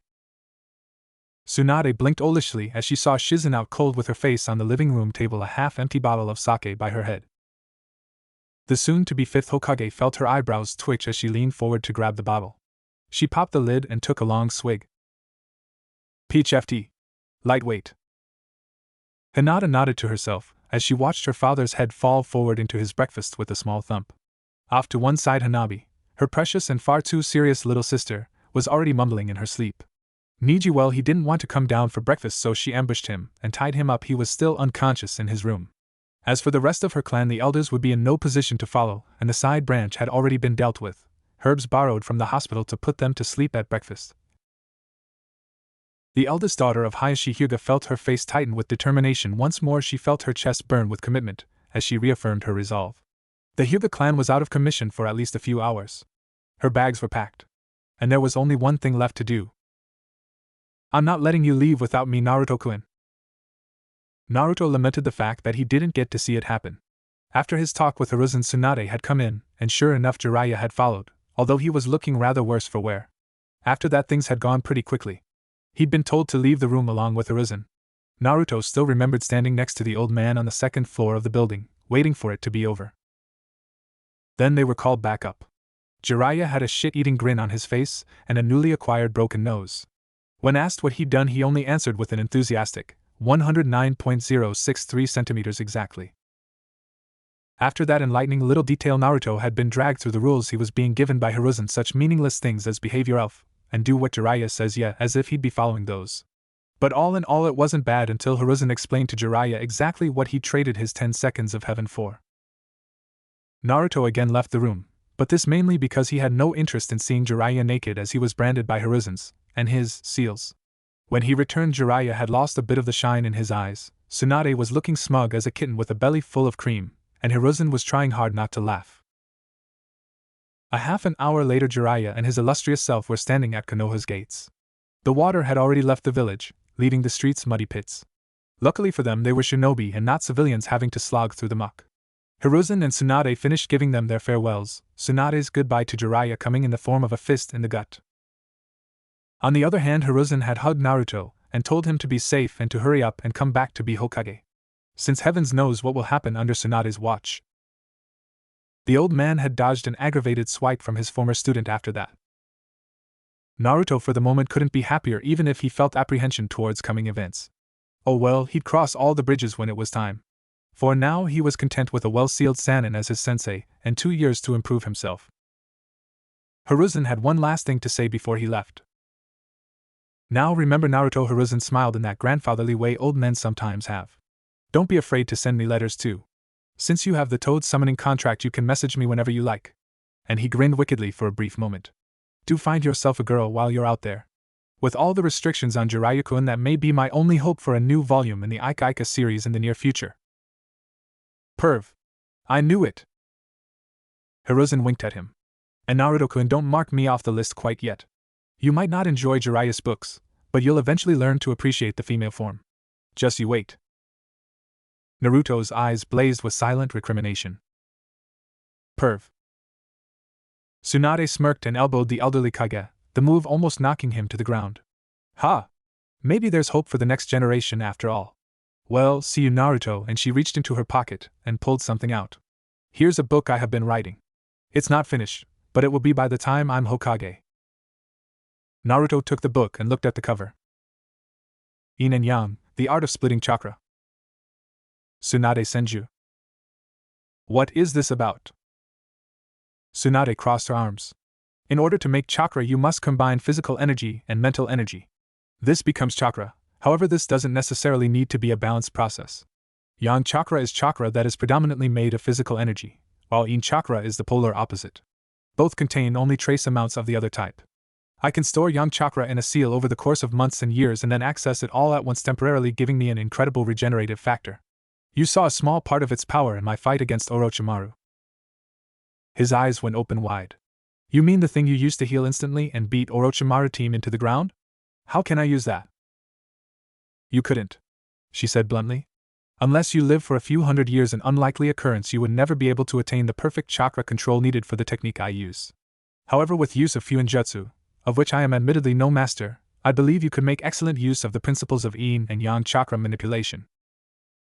Naruto nodded, smirking at the thought of doing stuff even Tsunade couldn't do. Okay, thanks, Tsunade. Yeah, get going, brat. I don't want to see you again until you look like your father and can beat this pervert's ass into the ground. She cocked a thumb back at the village. I'll hold down the fort while you turn into the man your parents wanted you to be. Hiruzen seemed about to comment again, but Tsunade beat him to it. And get a girlfriend, would you? That way I can really rip into Shizen for being an old maid. The blonde boy wilted. I feel so used. Jiraiya huffed. Come on, brat. Let's get this show on the road. I'll be explaining the basics of Fuinjutsu on the way. We won't start training until we reach Masuki village 2 days from now. Naruto shrugged and hefted his pack higher on his shoulders. Well, good luck, Naruto-kun. Bye, Gigi, Ba-chan. Hey, get back here and call me that again. I'll kick you into the middle of the next century. Haha. Let's go, pervy sage. Naruto shouted as he blasted down the path away from the enraged woman. Jiraiya could only follow, keeping ahead of his crush. 3 days later. Hiruzen groaned as he found himself sitting in his office across from the vast majority of the Hyuga clan elder council, and Hayashi Hyuga, the head of the whole clan. The current topic could be nothing other than the sudden drugging and disappearance of Hinata Hyuga, the clan heir. It had happened the same day Naruto left the village. The only thing that prevented him from assuming she left to follow the blonde was the fact that the Hyuga clan head Hayashi found him scarcely 10 minutes after he returned to the tower, which likely meant she'd been out of the village for hours. That kept him from drawing the conclusion that the girl was chasing her crush, but it left open lots of other avenues. For instance, the mistreatment of the girl by her own clan. This was the second most likely reason for her sudden disappearance, and boy did the Hyuga hate it when you told them they were bad parents or teachers. As far as Hayashi and the elders were concerned, they'd done nothing wrong. As far as he was concerned, that was highly debatable. Naruto had always commented on how odd his fellow students acted when he was little. Most of the time his childish opinions were directed towards Sasuke, Sakura, or Choji, strictly based on how he could be a fat ninja, but there were enough times he'd asked about the weird Hyuga girl that he'd been curious enough to look into it. Not that he hadn't already looked into the situation before. After all, she was destined to be the next clan head. So he was left in the uncomfortable position of convincing a group of arrogant holier-than-thou Hyuga that yes, they did have sticks up their ass, and yes, they probably abused their clan heir to the point she simply ran away. Hiruzen could only send out the tracking teams and pray, within the confines of his own mind of course, that Naruto and Jiraiya encountered the stray Hyuga outside the village. He had to give her credit though. She'd taken full advantage of her clan's strictly structured lives. Most Hyuga rose, ate, and went about their days at about the same times. Only the main family was permitted to do as they pleased, getting up when they wanted to and setting their own pace. And she dealt with all of them herself. Unfortunately, because of her popularity with the branch clan, she'd been in the perfect position to drug 80% of the Hyuga within the village. The only Hyuga who weren't affected were those on missions, in the ANBU, and the elders themselves. But the elders were in no position to do much more than complain like the crotchety old men they were. Hiruzen glanced to where a small packet of gray powder was lying on his desk. It was the drug that Hinata had used on her clan. Kiba Inuzuka, Hinata's genin teammate, had identified it as a sedative that they gave to their ninja hounds. It was odorless, tasteless, dissolved instantly in water, and couldn't be flushed out of the body with chakra.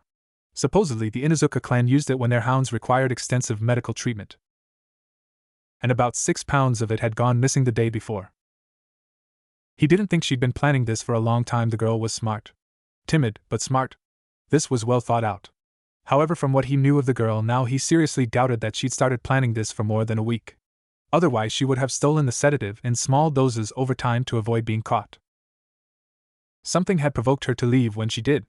True, he believed it was the mistreatment she suffered that was the overall cause, but what was the catalyst for the act? As he well knew, as everyone knew, Hinata was very shy and lacked self-confidence. Something must have given her the incentive to get over her fears and go through with this. He just needed to figure out what that was now, then maybe his tracking teams could have a real chance of finding her. Jiraiya yawned as he and his apprentice walked through a small village north of Konoha. It was morning and the cold air was crisp but invigorating, at least to Naruto. Jiraiya glanced to the side, taking note of Naruto's smirk. The boy thought he had all the cards in his hands, did he? Shit. Well, the brat did. Jiraiya lowered his hand from his mouth as he glanced down the street, forcing his mind away from its usual course, complete perversion, and onto more pressing matters. So far, the only instruction he'd given Naruto had to do with the principles of Fuinjutsu, which he apparently already knew a fair bit about. The kid had explained that he read a book on beginners Fuinjutsu, which Jiraiya was grateful for. So he'd made sure to fill in what holes Naruto had in the basics, and asked how good his handwriting was. Surprisingly, Naruto claimed to have very good handwriting. Sometime during academy, he'd gotten it into his head that the reason he was failing in academy was because none of his teachers could read his handwriting, so he had excellent calligraphy. Jiraiya was thankful. That would make things a hell of a lot easier. Other than that, Naruto had a firm grasp on the theoretical basics. Now they just needed to find a place to sit down and do some Fuinjutsu, since that's what he'd decided would be the first thing to teach Naruto. The brat's schedule was looking like this: Fuinjutsu 2, Ninjutsu 3, Taijutsu 4, Kenjutsu 5, Genjutsu. It wasn't exactly a bad schedule, actually. Those were almost exactly how his own specialties lined up, so it wouldn't be too hard to work with. The real issue was what Hiruzen had told him about Naruto's affinities for ninjutsu. Wind and lightning, his fucking worst affinities. His skills were focused on fire and earth, followed by water and lighting, and then wind. So yeah, he'd have some issues with that. But if he was lucky, he could use Naruto's shadow clone prowess to speed things along. Speaking of which, that would really help with Fuinjutsu. If he used clones to practice Fuinjutsu, then he wouldn't have to worry about blowing himself up if he fudged up a seal. Couldn't have the kid losing any fingers after all. Jiraiya pondered what he was going to do about this. The boy he'd planned on taking with him on a 3-year training trip, he was hoping to squeeze an extra year out of this venture if he could, was no longer there. Instead, there was a much more mentally secure and observant young man.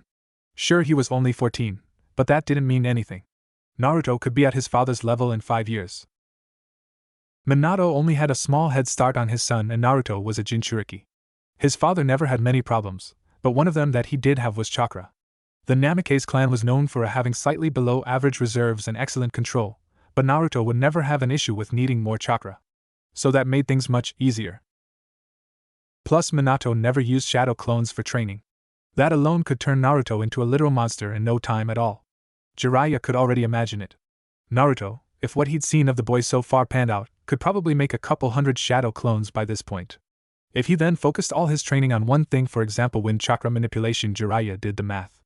Assuming Naruto made 500 clones and trained for a full 8 hours, that is nearly 6 months of training in a day. He stopped as the absurdity of this finally penetrated his brain.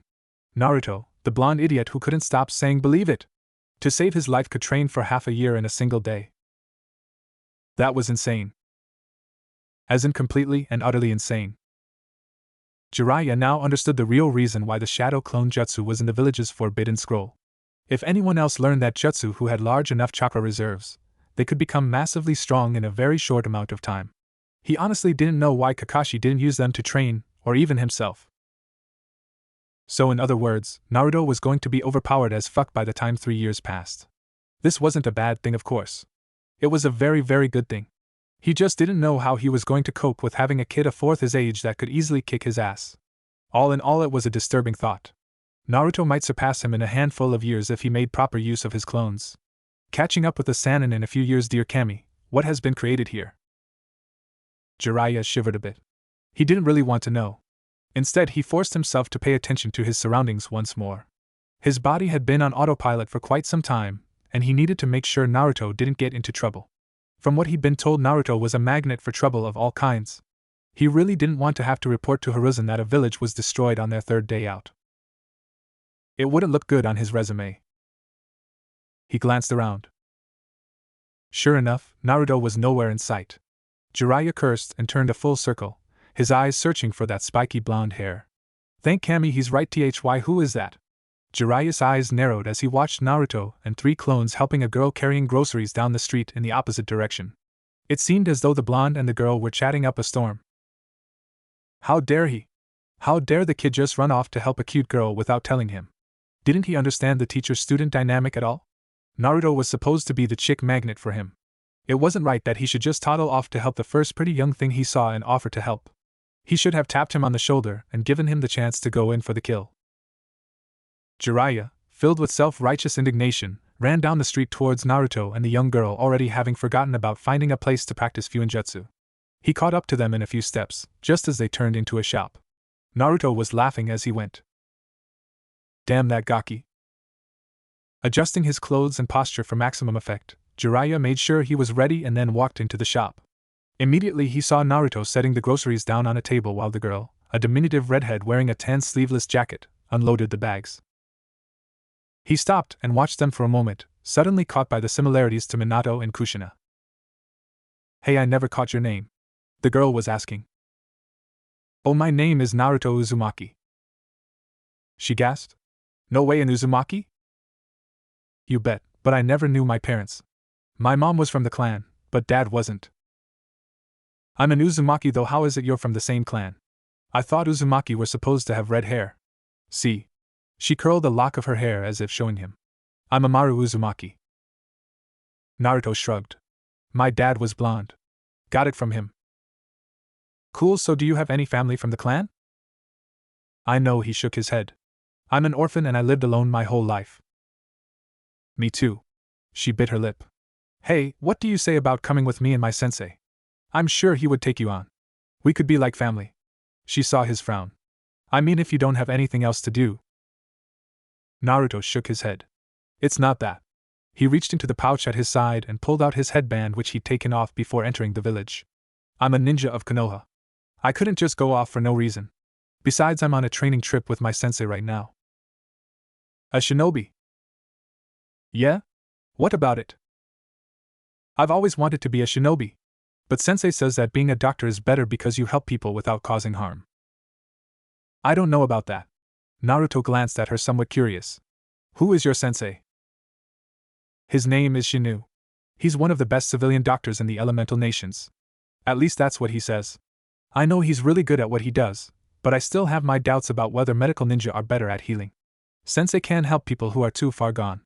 I heard that Tsunade of the Sannin can heal anything. Naruto's eyes widened. Best civilian doctor? Like ever? Well, I don't know that. She blushed a bit. He's not that good maybe. I don't know. I mean, I'm kinda just tagging along. I don't even know why he took me with him. I asked him to make me a ninja since he used to be one. Naruto turned and started to help her unload the groceries and asked. So let me guess, he got tired of the killing and wanted to help without getting involved in the fighting? Yeah, I think. How did you know? He grinned. Well, you might not believe me, but I've actually met Tsunade Senju. She'll be the new Hokage by now, I think. Really? I didn't know that. Wait. How do you know Tsunade Senju? Well, I am her godson. And I was with Jiraiya of the Sannin when he went to bring Tsunade back to the village. Oh. Naruto smirked, lifting up the crystal that Tsunade had given him. She gave me this. It's a necklace that the first Hokage gave her when she was little. Amaru leaned in, looking at it. Cool. I know, right? So you really know Tsunade Senju and you've met Jiraiya of the Sannin too? How many of the legendary Sannin do you know? She seemed a bit in awe. Oh, I've met all three of them. I even fought with Orochimaru, but he kicked my ass. Naruto growled under his breath, remembering the repulsive man. Once I finish my training with Jiraiya though, then I am so going to be strong enough to kick his ass. She tilted her head, then her jaw dropped. Wait, Jiraiya is here? Naruto nodded and cocked a finger over to the right. Yeah? I mean, you didn't notice him standing in the door this whole time? Amaru's head whipped around so fast that both of them heard a loud pop. Her eyes were the size of dinner plates as she stared at him. The blonde patted her on the shoulder. Yep, that's him. Probably the strongest of the Sannin, and not to mention the most perverted. Not a week ago Granny Tsunade was beating the crap out of him for groping her. Jiraiya, who up until this point in Naruto's explanation had been posing dramatically, face vaulted. Brat. I'll skin you for that, Jiraiya shouted as he leapt up. He lunged across the space that separated them, grabbing Naruto by the collar. This is the last straw, boy. Stop trying to ruin my reputation. Do you know how hard it is to impress people once they hear that shit? Naruto nodded. Of course he knew that. It was the main reason he said what he said, besides the fact that it was true. Arg. Amaru looked between them, looking paralyzed. Why, you're Jiraiya of the Sannin. Instantly Jiraiya whipped around, bowing to her, angering Naruto in the process, as he attempted to kiss her hand. All the blood abruptly was cut off from his lower regions. His face went red with anger, and then pale as he felt the uncomfortable sensation spread. He gritted his teeth and hopped back, glaring at his student. Naruto was looking right back with a defiant smirk. Nice try, Erosenin. I'll get you back for that somehow. Just because the old man and you have that seal on me doesn't mean you have me under your thumb, got it? Jiraiya paled further. Seriously though, could you stop that, Naruto? I can't feel my privates when you keep doing that. Naruto's benevolent smile could have been a death grimace for all the kindness it held.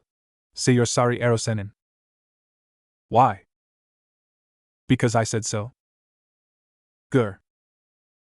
One blonde eyebrow rose. Was that an apology? Fuck you, Gaki. I don't think that Gigi will be happy when he hears that Ika will be put on permanent hold. Oh well, sometimes you just got to do what you got to do.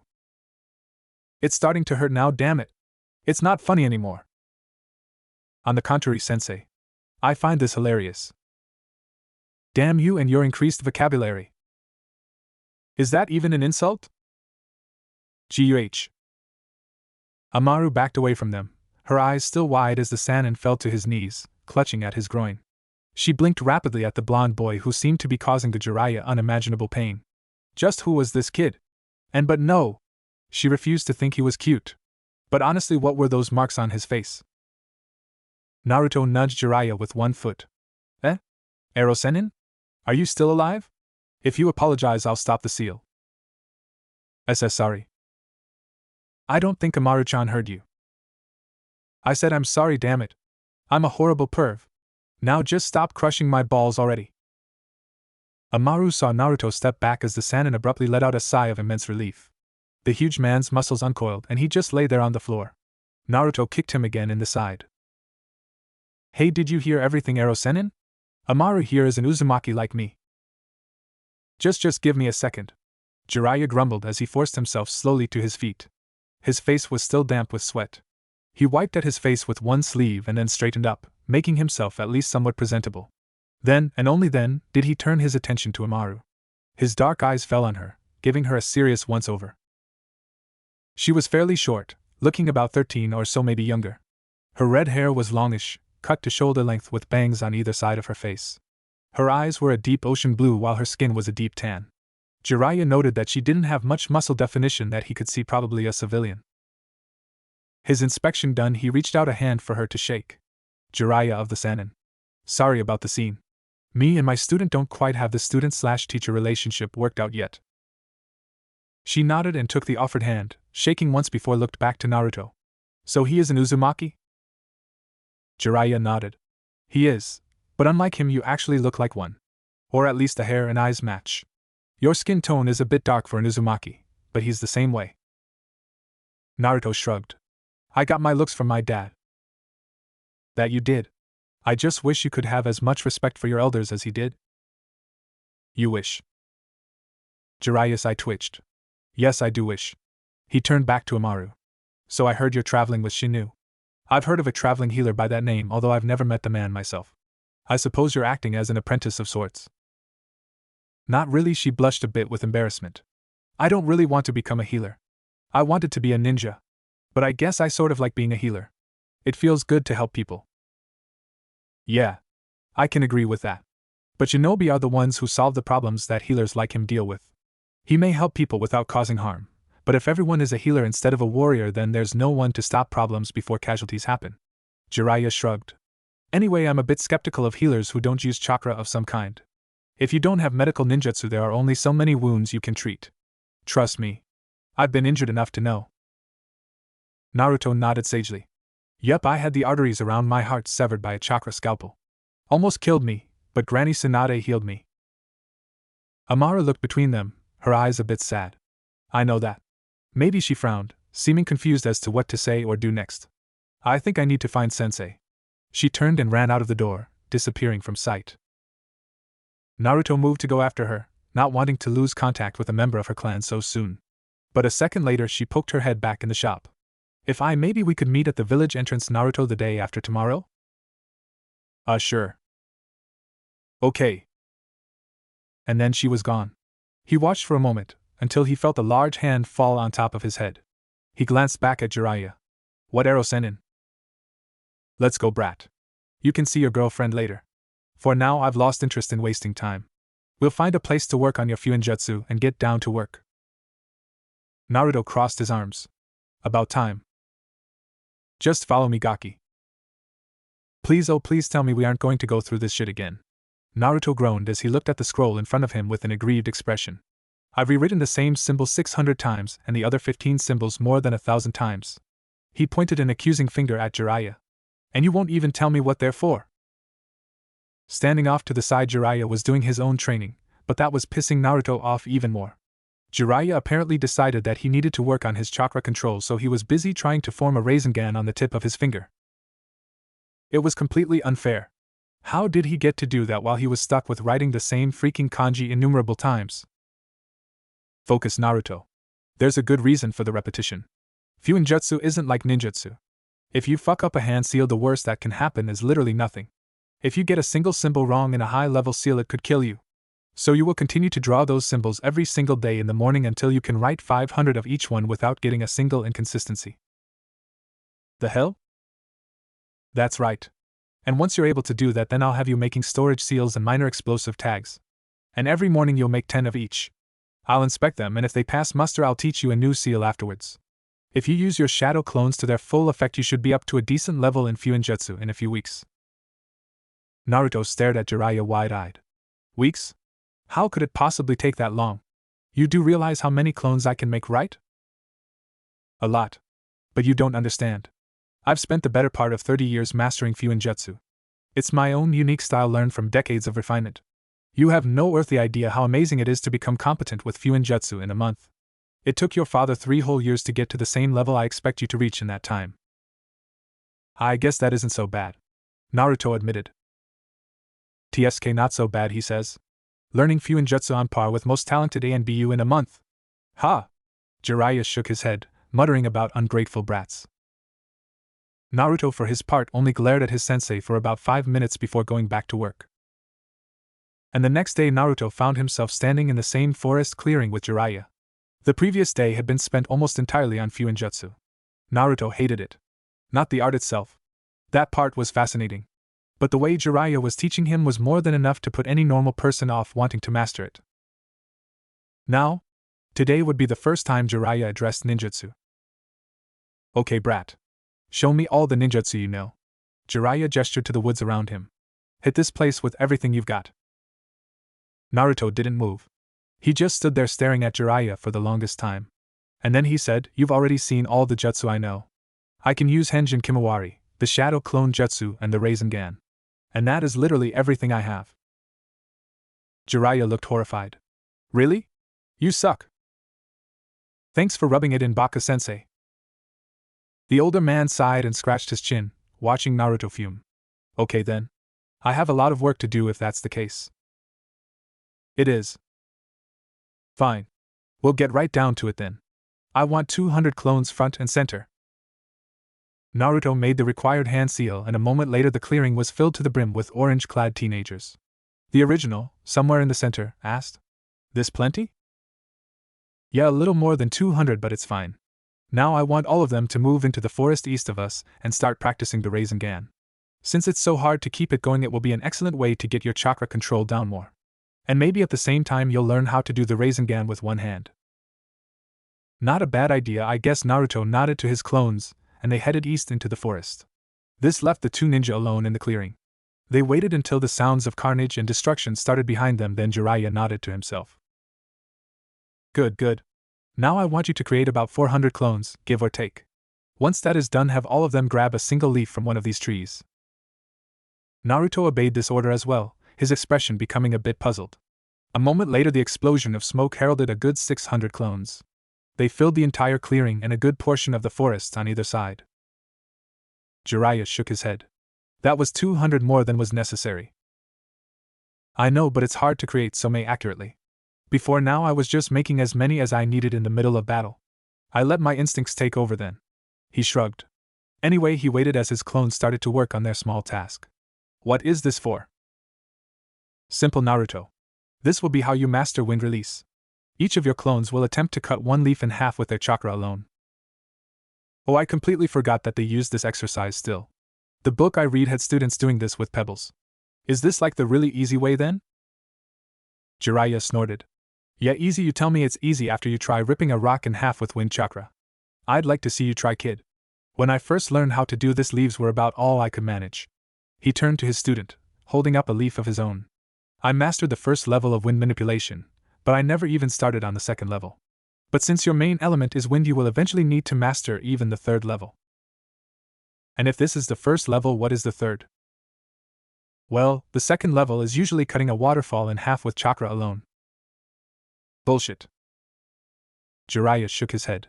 No, not bullshit. And stop cursing so much. Anyway, the third level is called wind walking. It basically involves controlling the wind currents around you and amplifying them till they lift you up. I've personally never met anyone who truly mastered the third level. Wind users are rare enough. Even rarer are people who complete the third level. So basically flying? Pretty much.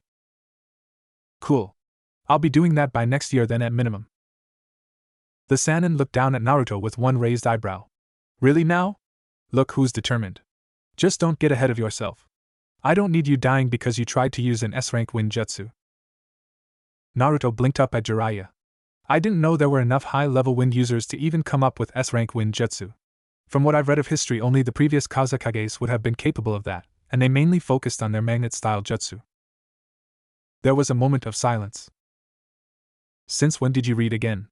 I was never told when the blonde idiot I knew went and turned into a knowledgeably person who can recall odd facts that he shouldn't even know off the top of his head. Naruto's eyes narrowed. Since I figured out that shadow clones impart memories to me, he answered icily. Speaking of which, I never thanked you for leaving that part out, sensei. Aren't you supposed to teach your students something useful instead of ignoring something as crucial as that? Have I mentioned that I hate your new and improved vocabulary? I liked you better when I wasn't talking to a mini-clone of your parents. Jiraiya grunted as Naruto's scowl became a smirk and the blonde turned away from him, crossing his arms over his chest. Another few moments passed as each and every one of his clones had procured a leaf. Jiraiya quickly made a shadow clone of his own and had it join them. What now, Ero-sensei? Now? We're going to have some taijutsu lessons. It's no good for you to have all the power being a Jinchuriki gives you if your body can't hack it. What about my clones?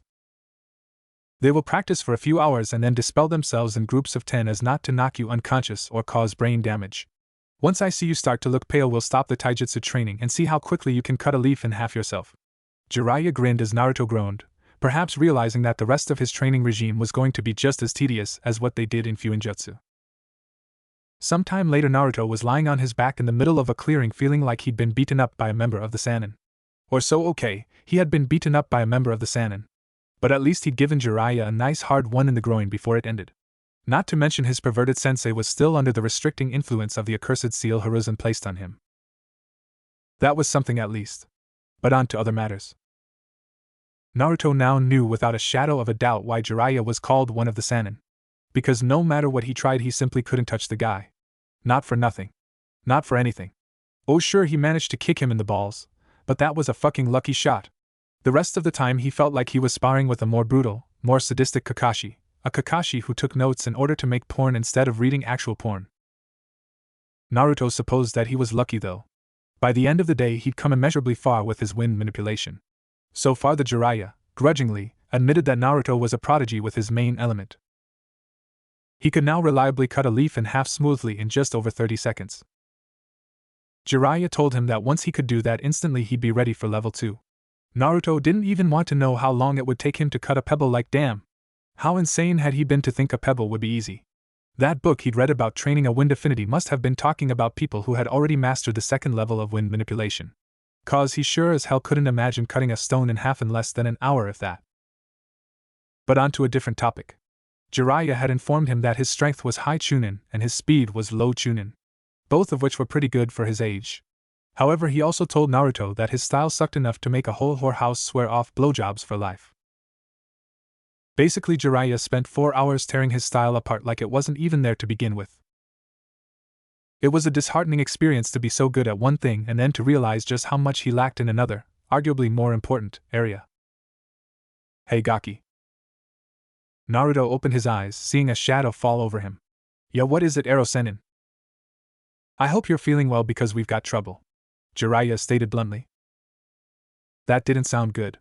Jiraiya's tone wasn't what it usually was. The normally jovial undertone had vanished, replaced by cold practicality. The blonde blinked and sat up, feeling the soreness in his body slowly recede, compliments of a certain fuzzy in his belly. What is it? Bandits? Ninja? Nope. Come on and be quiet, he ordered. 2 people are to our west. One of them is your girlfriend from yesterday. The other one is a man I recognize from my time in the last Great War. Naruto was on his feet in an instant. If Amaru was there, that meant that one of the last members of his clan was in danger. In essence, his family was threatened. It gave him a whole new incentive not to screw up. Alright, sensei. I'll do whatever needs done. Good. Follow me.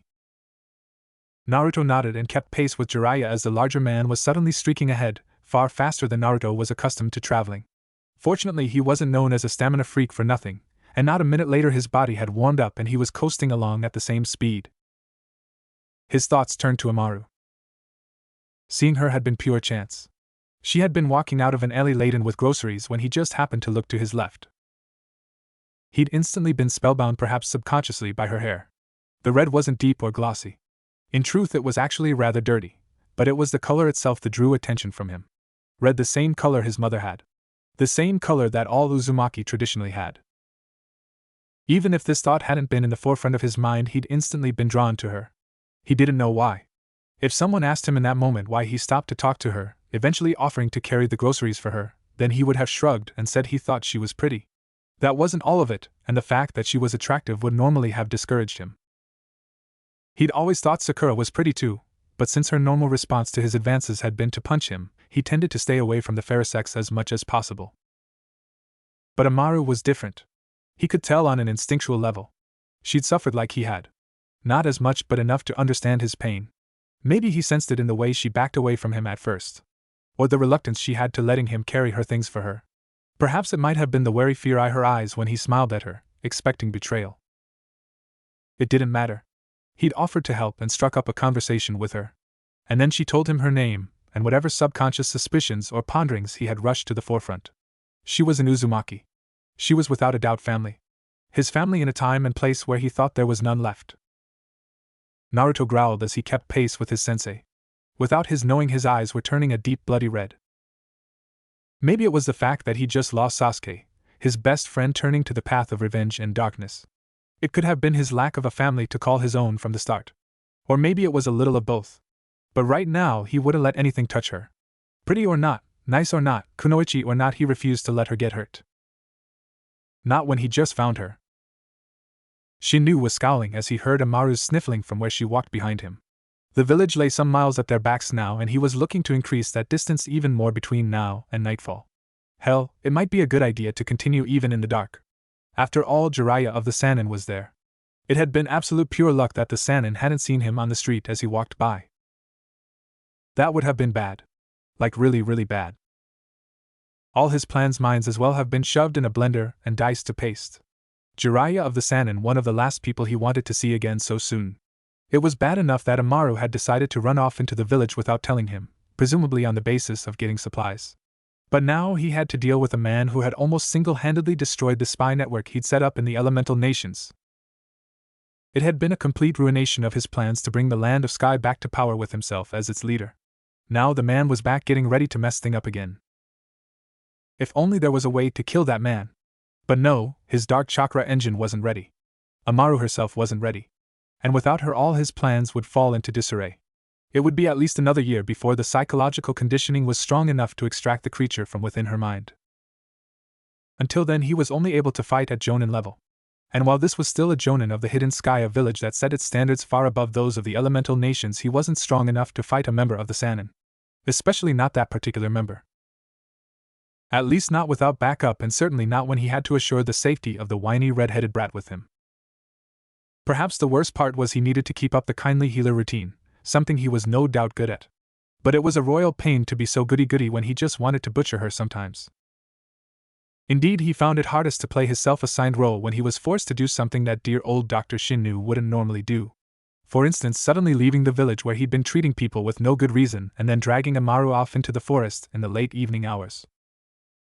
Again, unfortunately, she wasn't sufficiently enamored of him as her sensei to make up just any random excuse. He would have to put thought into it. Something along the lines of, "Well, Amaru, just listen to your sensei. You see, I finished treating the critically wounded here, and I heard about a terrible accident up north. Some poor little boy is sick, and it would be terrible for a healer such as I to leave him to suffer." Bah! If only planning and setting up said plans were easy. He'd have conquered the elemental nations 20 years ago. But this was not the case. Subtlety was needed in all things now. And Amaru was an annoying large piece of the puzzle. If only Uzumaki were more common in this day and age. He could just rip the zero tails out of her like pulling the head off a freshly caught fish and shove it into some unsuspecting Uzumaki brat. Someone who didn't have the same emotional baggage. Behind him, Shinnu caught the sound of labored breathing. He stopped and looked back, barely managing to keep the nice guy smile on his face. And there was Amaru. She was on the dirt path, panting and exhausted. Belatedly, he realized he'd allowed his anger to get the best of him, and he'd picked up the pace so much that she couldn't keep up. Damn it, he almost wished she was a kunoichi. At least then she wouldn't set the slowest pace in the known world. Honestly, the girl might have been a tomboy sometimes, but she was lacking in the famed Uzumaki stamina. Sensei, can we stop for a while? I can't keep up. Her voice came out in that stop-start manner that reminded him so much of weak civilians. Dear gods, how was he supposed to put up with this shit? Oh right, he'd be taking over the world when all was said and done. Plus, he'd have the best treat at the end. Once she was properly brainwashed to be his loyal student, he would break the news to her, tell her what a useful tool she had been all this time. Yes, that would do nicely. He was even able to pull a kind smile out of nowhere thanks to this thought. Oh, I'm sorry. I've been rushing along terribly fast. I was so focused on getting to the next village I wasn't thinking about you. Shinnu doubled back to where Amaru was still panting, her legs trembling a bit. Her soft eyes locked onto his and then suddenly onto something behind him. Her face split in a happy grin. Jiraiya-sama. Naruto-kun. Shinnu whirled, fearing her words and worse, fearing the thought of dying today. If he died, then the land of Sky lost all connection to the elemental nations and the ruins of their ancient flying city. If he was slain, then there would be no one to rule, no one worthy anyway. But even as he turned, he heard the voice. That voice which had driven him from the village hours ago. The same self-confident and arrogant voice that had told him his life was spared and to never come back to the elemental nations again. Amaru, step away from that man. He's no healer. Shin's eyes landed on them then. Two figures. One a man and the other a boy. He knew the face of Jiraiya of the Sannin already. So instead he turned his attention to the younger of the two. This one was short with spiky blonde hair and tan skin. He had a well-muscled body for a kid his age, Shinu had to admit, and the strangest marks upon either side of his face, jagged and black. But it was the eyes that drew his attention the most. A blood-curdling red with black slitted pupils. They flashed in the fading afternoon light, all but glowing. And there it was, the furious anger that dwelled within those eyes. It was unmistakable. He'd seen this before only once, but he would never forget it. The eyes of a demon, or more specifically in this case, the eyes of an enraged Jinchuriki. Shinu also knew that any chance of him salvaging the situation had just been sent sailing out the proverbial window. Jiraiya he could escape from. He'd have to leave Amaru behind, but he could do it. But a Jinchuriki was another matter entirely. Even the youngest of them could tear a Jonin limb from limb. He hadn't just heard of that either. He'd seen it firsthand and been far too close to the act for comfort. That had originally been in the area around Kiri when he angered the host of the Rokubi. The little boy it was sealed inside was shy and submissive, but when angered he became something out of a nightmare. Well, hello Jiraiya. Long time no see. Benimaru. Shin's lips twisted into a hateful sneer. I don't go by that name these days. Feel free to call me Shinu. The white-haired man scowled and his eyes flicked to the side. Amaru, get away from him. I don't know what he is to you, but I know him from the last war. Don't listen to them, Amaru. Shinu growled, barely keeping the fury from his voice. That man is a war criminal in the skin of a hero. Hido. But it was too late. Amaru was inching away from him, her blue eyes wide, her expression etched with betrayal. He knew that face. It was the same one she'd had when he first found her in that rat hole of a village she once called home. And it was a look that spelled doom for him. Shina-sensei? Shina's face twisted into a snarl of fury. Damn it! You stopped me once, Jiraiya. I hope you're pleased with yourself. He took a step back, preparing to run. Mark my words, you may have me outmaneuvered this time, but I'll be back another day. You're not going anywhere. The good doctor froze as he felt steel at his throat. He hissed, when did you make the shadow clone? Before we even caught up to you. Jiraiya muttered icily as he stood behind Shinu with a kunai at his throat. I know how you operate. Admittedly, I never expected to see you again after the war ended, but it's a good thing I saw you when I did. This is the perfect convergence of events. Naruto met your apprentice earlier, and had a happy little meeting. I'm sure she won't mind coming with us after your head is turned into the bounty office. Curse you, destroying my spy network wasn't enough? Sorry to say, but I didn't even know it was yours. I never found any connection to the Land of Sky. I actually thought I was destroying the Akatsuki's spy network at the time. Not that I feel bad about it now that I know. Thanks for the info. Shinu grimaced. So you'll kill me? Of course, you tortured hundreds with your twisted experiments. I'm just returning the favor. Jiraiya's eyes narrowed. Don't worry. I'm not like you, so I won't drag this out. Goodbye, good doctor. The man was about to speak again, but cold steel bit deeply, opening a bloody smile across his throat. Jiraiya wiped his kunai clean and let the dying man drop to his knees. He then replaced his kunai at his belt and watched sternly as Shinu wheezed out one last breath. Then the body collapsed forward to the ground. SS-sensei? Jiraiya quickly turned to the terrified redhead to his right. Hey, calm down, little one. I know this is sudden, but I couldn't do that slowly. Shinu was a war criminal from the last war, wanted in every nation you care to name. You're lucky I knew him. No telling what he was planning for you. He shivered a bit at the implications. He hasn't done anything to you since you've been traveling with him, has he? She didn't answer. Her eyes flicked from the corpse of her one-time sensei, the man who saved her life, offered her his hand in friendship, and even his knowledge in healing, and then back to Jiraiya, the man she knew only from stories of the last great war. A living legend who fought Hanzo the Salamander to a standstill with his two former teammates. He was supposed to be a hero, but Shinu had been a doctor. Wasn't he also a hero in a way? Who was the bad one? Amaru didn't know what to do. She just barely started to put her trust in Shinu, and then he was dead, right before her eyes. Could she trust his killer? Did she even believe what Jiraiya was saying? What should she do? Who was she supposed to trust? She had no one. No one who cared for her, no friends, no family. Naruto-kun. Abruptly she remembered. She did have family. There was one person who at the very least she could trust. Family didn't desert each other, did they? They couldn't leave you behind. Naruto would be there for her, right? He was an Uzumaki like her. Frantic, Amaru snapped her head around, searching for the blonde. And almost as soon as she saw him, he was there. Amaru-cha-ak. Naruto choked as her spindly arms winched themselves tight around him, her face buried in his chest. And Naruto-kun. Amaru-chan can't breathe. She squeezed tighter, fearing that he would try and pull away. Please don't go. I won't. Just don't suffocate me. Jiraiya scowled for a moment, then sighed. Amaru, Naruto. Let's get going. I need to turn this bastard into the bounty station west of here and send a message to Tsunade. We can work everything out after. The two teens turned to him. Naruto raised an eyebrow, looking down at the late Shinu. Who was that guy? What did he want with Amaru-chan? Jiraiya motioned to the corpse. An old enemy. He belonged to the village hidden in the sky, a nation opposed to the entirety of the elemental nations. They were involved briefly in the Second Great Shinobi War. Then they had a very active role in the Third. They were beaten, however, causing them to retreat back across the sea to the east. He shrugged. I have no idea what he wanted her for. Who is he, though? One of the leaders. Or at least he was towards the end. The hidden sky was reckless and fought the elemental nations on even terms. Of course, luck wasn't with them, and in the first major battle they faced off against Inoki the Tsuchikage. It was a massacre, and it cost them their king, who was basically their Kage. Shinu took over what remained of them after they were all but annihilated by Kumo. Ouch! Naruto looked down at Amaru, still clutching tightly at him. But I guess they got what was coming to them.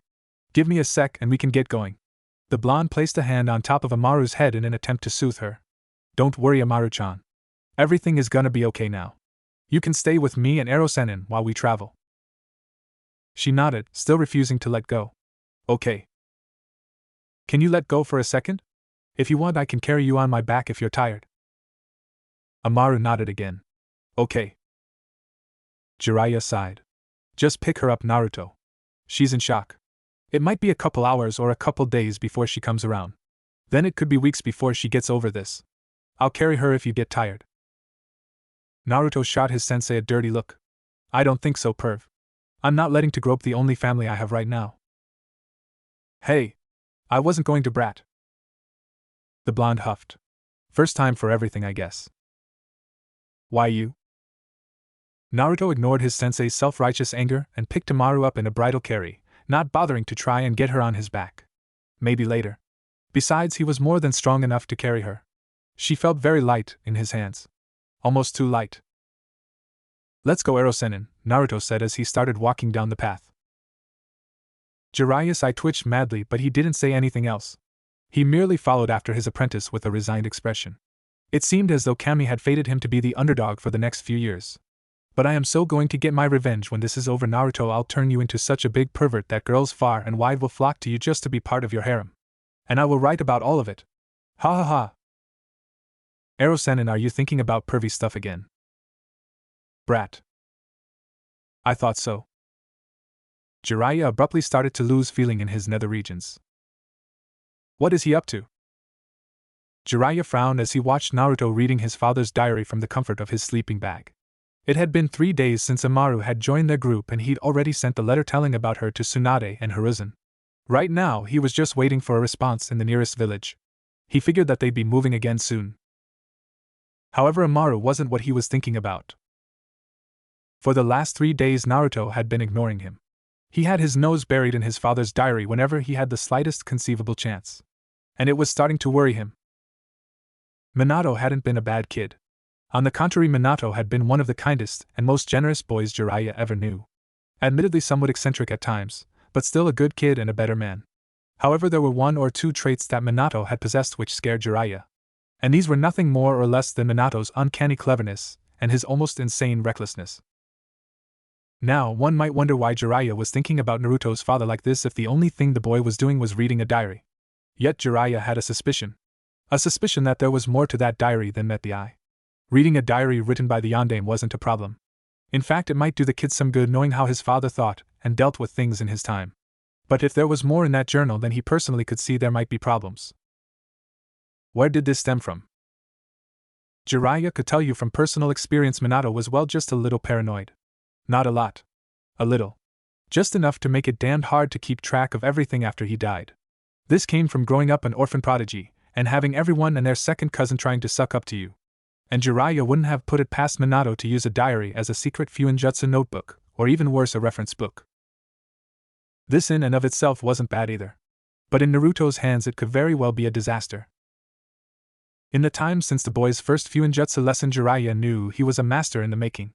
The all but inborn ability to create perfect kanji, his refusal to have his calligraphy be anything but perfect. It was astonishing. For him to see it firsthand just how easy it was for the boy was amazing. It seemed that the Uzumaki talent for Fuinjutsu, combined with the Namikaze's perfectionism, and topped off with Naruto's own determination to get stronger, would make him a master in no time. In a year the boy would be so far ahead of him that it would scare him. And with shadow clones helping him? Well, there might not be a force on this world that could stop Naruto from becoming the most skilled Fuinjutsu user alive. So to break it down, 4 things scared Jiraiya about the situation. First, Naruto was in possession of a diary owned by Minato Namikaze. Second, he suspected by Naruto's interest in the book that there might be some of Minato's Fuinjutsu notes within it. Third, Naruto was a natural, a prodigy of the highest order when it came to Fuinjutsu. Fourth, he was an Uzumaki and a Namikaze. Genius from one side, cunning from the other, and reckless curiosity from both. If there were notes, or kami-sama forbid, actual complete formulas, hidden within that diary which only a Namikaze would see, and assuming that Naruto was already competent enough to understand the basics of sealing arrays, also taking into account the undeniable fact that Naruto didn't have the self-restraint not to use one of his father's seals, while Jiraiya didn't want to even think about what could happen. Of course, he could just take the diary, but then Naruto would be pissed at him. It was the only physical link he had to his father. And if he asked what was inside, well, he sincerely doubted Naruto would tell him the truth at this point. The boy didn't trust him all that much. More than likely Naruto would use the Sandaime seal on him the moment he started getting pushy about it. Worse still, Jiraiya knew Minato was a huge fan of blood seals. Damn things were hard to crack even for a master of the art. Infuriating as they were useful. Meaning that only a Namikaze could use, or sometimes even see, his work. If he took the book in Naruto's sleep, he might not see anything Minato hadn't wanted prospective thieves to see. And all of this meant he might be in serious trouble. He needed to find a way to see if that diary was what he thought it might be. And once he did that, he needed to find a way to get Naruto to show him what was inside without the boy using any of it. It wasn't as if he personally needed Minato's seals for himself. He was his own man when it came to Fuinjutsu. Furthermore, their styles were very different from each other. But he didn't want Naruto to look at sealing formulas he didn't fully understand. And he sure as hell didn't want the boy to start studying or, again kami forbid, using seals of Minato's caliber. That would be like handing a fresh genin an SS rank Kinjutsu. Not that Naruto didn't already have a Kinjutsu. The Shadow Clone Jutsu was considered to be a minor Kinjutsu. Damn it, I knew the moment I heard him tell me what it was that there might be trouble. I don't know why Kakashi let him have it. Oh wait, of course. Kakashi was Minato's student, not the other way around. He wouldn't have known how much Minato safeguarded his work. Which means that Kakashi let him have the diary, probably thinking that's exactly what it was. Jiraiya silently cursed. Once Naruto had something, he was like a bloody hound. He just wouldn't let go of it. Like a rabid wolf, the kid would latch onto something and never let go. Great trait when it comes to training and fighting, but not so great when the time comes to make things easy for me. No, Naruto isn't going to take any chances with me. He might have partially forgiven me for what I've done, but he still isn't likely to trust me with any hidden information he finds. It sure as hell wasn't the best situation. But what choice do I have? If I'm right, and there's no reason for me to suspect I'm not, then the boy could easily be looking at a master-level sealing formula even now. What can I do to make sure he's safe then? The old toad sage grimaced inwardly. Not much I can do. As long as he doesn't trust me enough to tell me his secrets, my only recourse is to make sure he's prepared for anything he finds. Ha! I guess that's kind of my job as sensei regardless. Jiraiya's expression changed into a challenging smirk. Well, no slacking then. I need to change up the schedule. It will take too long to adjust myself to his specialties. If I'm going to make him stronger, I need to teach him what I know now and adapt to his strengths and weaknesses later. Sitting across the campsite from his sensei, Naruto felt a shiver run up his spine. His eyes rose from the complex ceiling array displayed on the diary's crisp pages to settle on his godfather. His eyes narrowed. He had a sudden and quite unsettling feeling that his sensei was planning something. Oh, how right he was. The next day. I'm going to fucking murder you, Ero-sennin. Jiraiya grunted. Well, that's nice. At least we know one thing for sure. You're good with fire release jutsu. I never suspected that. Must be that minor fire affinity that Hiruzen mentioned. Sure as hell didn't seem small to me. Naruto stopped and stared at his sensei. His jacket was blackened with soot, and his hair was more the color of Kakashi's, being gray instead of silver. Sensei, you hit me with a freaking fireball. No, I didn't. That was a D-rank technique. If I'd hit you with a fireball of that size, you'd be a smoking pile of ash. You still hit me with it. Do you know how unpleasant it is for skin to grow back? Jiraiya glanced back at his student. Listen, Naruto. I have been hit with a real fireball. And yeah, I do know what it feels like to grow skin back. Except the time I'm thinking of, I lost most of the skin on my back. Unlike you, didn't have the QB to patch me up. I still want to pull your arms off and beat you to death with them. Naruto muttered angrily. Yeah, stop complaining. I'm sure your new girlfriend will rub ointment on you if you ask her. Jiraiya shook his head. Honestly, what is he expecting? It's fire. You can't learn how to appreciate it or use it without being on the receiving end a couple times. Sure as shit, that's how I learned. Gamma Bunta lighting me on fire just for the heck of it was the way I was taught. You got it easy, Naruto. Naruto growled. Why do I get the feeling that you're dicing me, sensei? Because you have excellent instincts, my precious godson. You set me on fire. Jiraiya rolled his eyes. You're back to that again? Geez. Toughen up some. What happened to the kid who trained for a whole week with almost no rest, mastered a powerful ninjutsu known to only a handful of people, and then fought a Jonin-level medic Nin? Half my hair is gone. Oh, that's what's got you pissed off. Jiraiya shrugged. I created a jutsu to deal with that decades ago. Why do you think my hair is the way it is? In my line of work, it gets burned, cut, and melted off on a weekly basis sometimes. You've seen the weaponized version of my hair growth jutsu already. The half-blonde teen gave him a venomous look. You're teaching me that jutsu now. Come on. Let's get back into camp and get some food into you fur. Now. Oh sheesh. Fine, I'll give you the damn jutsu. Don't get your panties in a knot. 10 minutes later, Jiraiya had successfully taught Naruto the jutsu he'd first invented to regrow his hair. Unfortunately, or fortunately depending on how you looked at it, the boy had horrible chakra control. So he couldn't siphon off a small enough quantity to grow it back to its usual length. Jiraiya personally thought the boy looked even more like his father than usual now. The long spiky bangs hanging in his eyes and on either side of his face.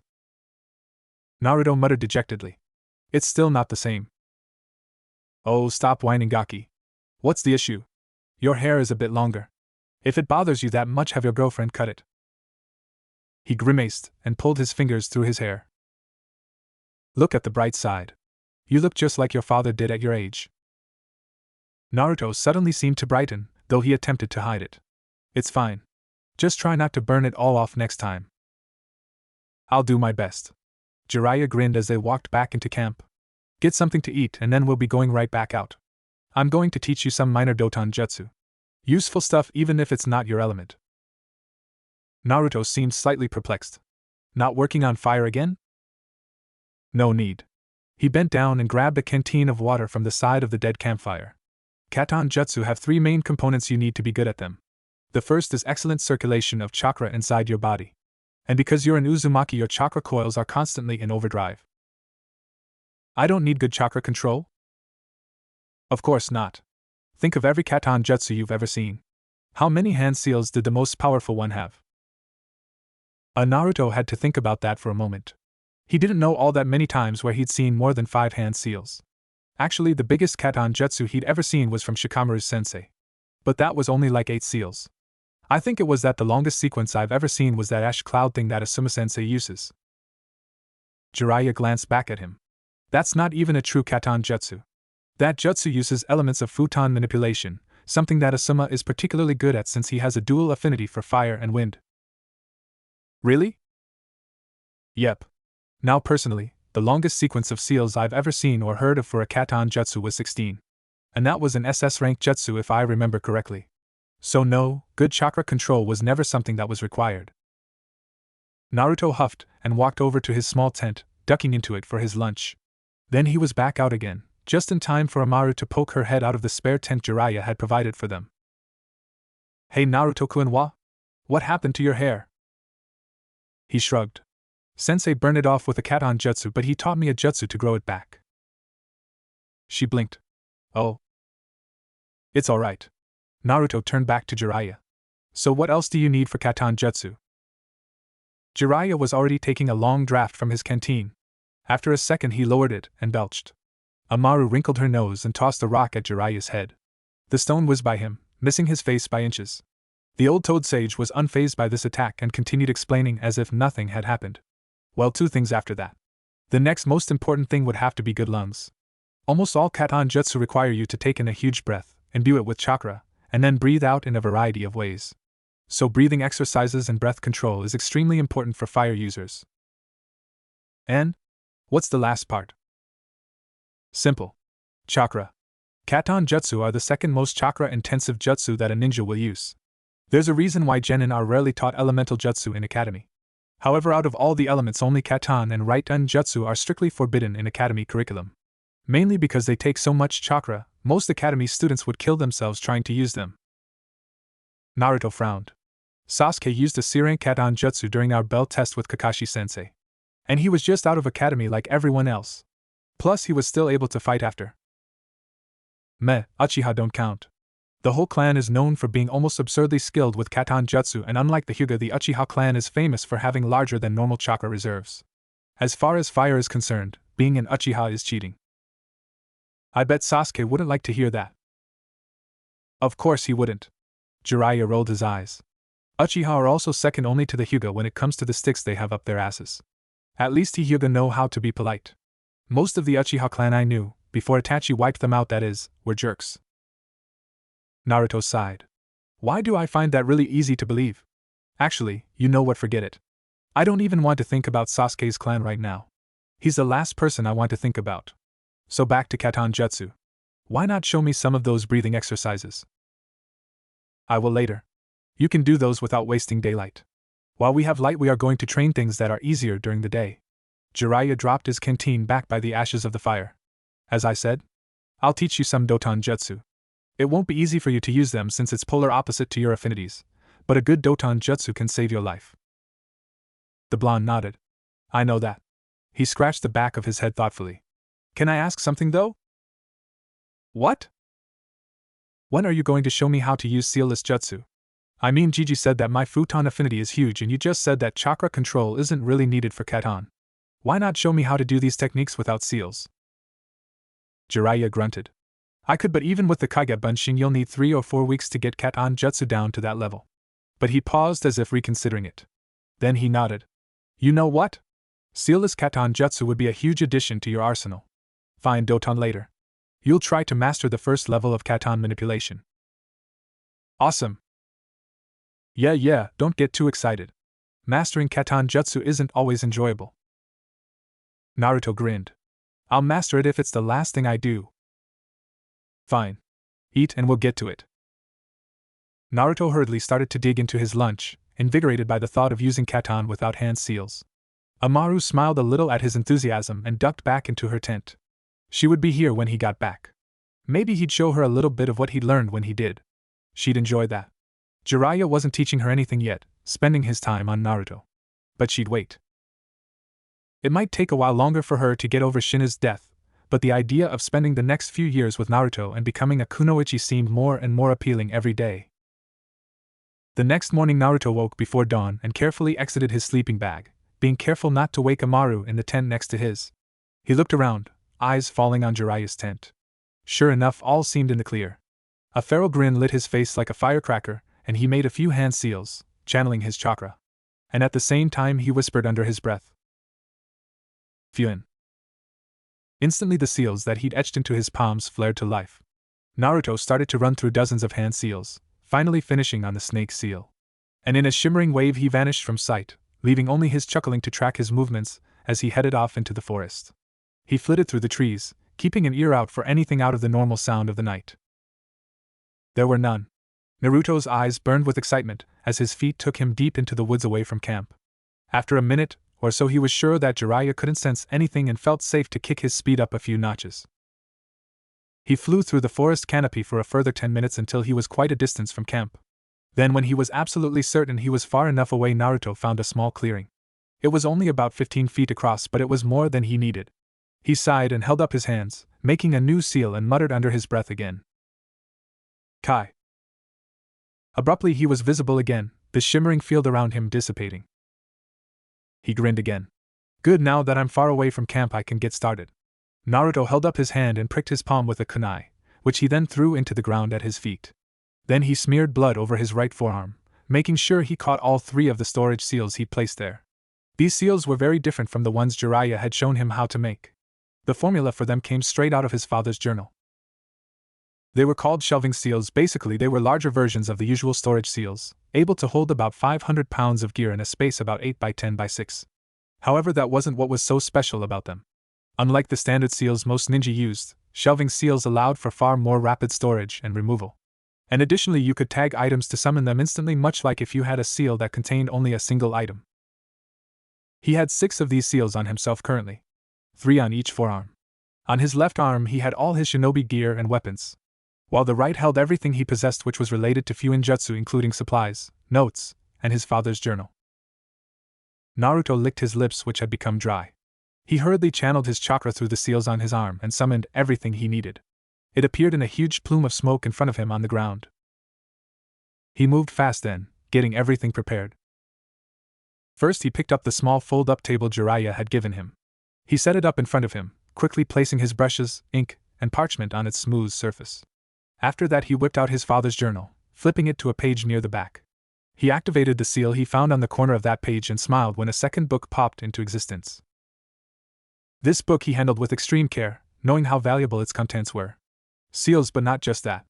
This book contained Fuinjutsu formulas, complete ones with footnotes on every step in making them.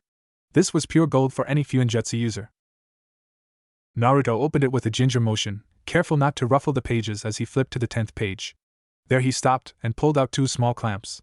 He placed the clamp over the corners of the page, keeping it open for him to work off of.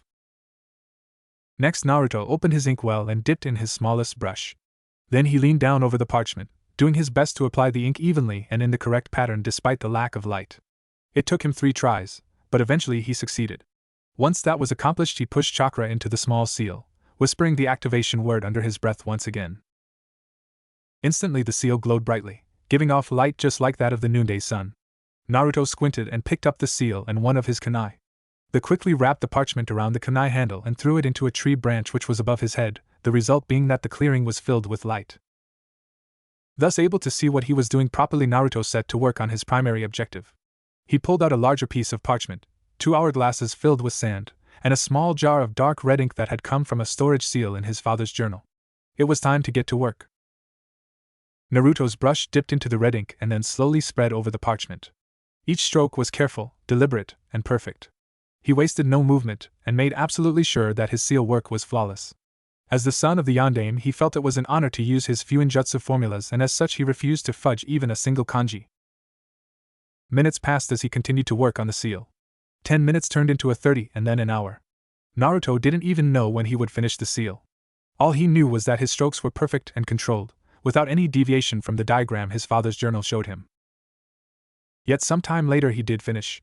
He blinked as he realized he'd completed the last stroke. Then his scowl of concentration turned into a grin. He'd done it perfect. All that work with his clones making sure his calligraphy was perfect had officially paid off. And he wasn't just talking about when he was being supervised by Jiraiya. He'd left behind entire platoons of clones at old camps to practice until they simply ran out of chakra. Thus far he hadn't the faintest idea how many hours of practice he truly accumulated. But it didn't matter now. He needed to make sure the seal worked. Taking one of the hourglasses he walked to the other side of the clearing. There he flipped it over so that the sand started to fall into the bottom. Afterwards, he returned to where he'd been sitting and repeated the process with the second hourglass. He took a deep breath and released it. Now was the moment of truth. Naruto closed his eyes and started to gather chakra. He'd need a lot for this seal to work according to his father's notes. Approximately 6 Jonin reserves worth at least. He waited a moment until he felt he'd gathered half again as much as that, and then placed his palm over the seal and let it go. It glowed dimly and Naruto felt the hairs on the back of his neck stand on end. His eyes flicked to the hourglass beside him and then to the hourglass outside the 10-foot radius the seal had created. He smiled and rubbed his hands together evilly. It had worked. A week and a half later. "Hey! Watch it, Gaki!" Jiraiya shouted and leapt back as an explosive kunai detonated about an inch from his face. Damn it, the kid was getting just a little too good with those Gokakyu no Jutsu. He cursed and let himself fall flat on his back, avoiding a huge fireball which would have burned him to a cinder otherwise. He grunted, rolling onto his back and then springing to his feet. His hands slammed together as he raised an earth wall. It was just in time too, because a second later several smaller explosions impacted the opposite side of the earthen fortification. The flare of fire that lit its edges showed him without a doubt just how much chakra had been put into that last attack. A long sigh escaped Jiraiya and he backpedaled. Today was an important day. This was the first time Naruto was using entirely sealless jutsu. And to put it rather simply, his performance was fantastic. By using a combination of Fuin jutsu and sealless Katon jutsu, Naruto was keeping him on his toes the entire time. Granted, the blonde teen was wasting massive amounts of chakra and explosive tags, but still keeping a Sannin on the defensive was something else at his age. Granted, by the time Minato was 14 he was killing seasoned Jonin, but that was beside the point. Take this, old man. Jiraiya jerked his head upwards as Naruto vaulted over his earth wall. Shit. Naruto put a hand to his mouth, drawing in a huge breath and releasing it as a stream of incandescent golden flame. Like a waterfall, the fire poured down on him, burning through the oxygen in the air around him instantly, making it impossible to breathe. Jiraiya made a single hand seal and disappeared underground as Naruto's attack burst upon the earth, burning everything in range to ash. A second later he landed amid the flames, looking around for his elusive sensei. He didn't have long to wait. Jiraiya burst from the charred earth behind him, launching a jab for the base of his neck. Naruto whirled, deflecting the strike with his left arm. He gritted his teeth as his arm went numb from the force of Jiraiya's attack. Then he gave a roar and lashed out with his right hand. The older shinobi recoiled as a small jet of fire burst from Naruto's fist to set his vest aflame. "The hell?" Jiraiya shouted. "What was that?" Naruto grinned and punched out again, this time purposely channeling Katon chakra through his arm and out of his clenched fist. His sensei let out a howl like a wounded dog as bright orange flames burst from Naruto's fist like a geyser at point-blank range, setting the rest of him on fire. Leaping back from his student, Jiraiya frantically tried to put himself out. It took a minute or so, but eventually he succeeded. His hands burned red and his usually crisp outfit was a charred husk of its former self, but he wasn't on fire anymore. Jiraiya gave Naruto a withering stare. "Okay, Gaki answers. What the fuck was that?" Naruto's grin widened. "Oh, just a little trick I figured out just now." "A little trick? You set me on fire." "So? Big deal. I call it getting even." Jiraiya gave him an irritated glare. "Hey, where's my congratulations, sensei? I thought it was pretty cool." "How did you even do it?" Naruto took a few steps back from his extra crispy sensei and patted his bicep proudly. "I just thought about it a day or so ago. I was thinking about how Neji was able to release chakra from every part of his body at the same time. But he said that normal shinobi could do it in small bursts or from a concentrated area like the fingers." Jiraiya, looking a little less angry and a little more curious now, moved over to him. "You mean you're trying to apply gentle fist concepts to Katon Jutsu?" "Well, just think about it." Naruto threw a punch and channeled as much chakra as he could into his hand, releasing it at the last second. There was a small gust of displaced air, but nothing more. "I'm not a Hyuga. I can't focus my chakra really well once it's outside my body. And I can't release chakra from every tenketsu in my body at the same time either." "But you can release chakra from a select few tenketsu at the same time." "Yep." He threw another punch, this time expelling chakra just as a Hyuga would. Instead of a small gust of wind, there was a blue pulse of chakra that dispersed about 8 feet from him. "The thing is, I have way more chakra than any Hyuga, and if I convert the chakra in my punch to Katon chakra at the last second." Jiraiya watched as he threw the punch one more time. Bright orange flames burst from his tightly closed fist like a miniature flamethrower.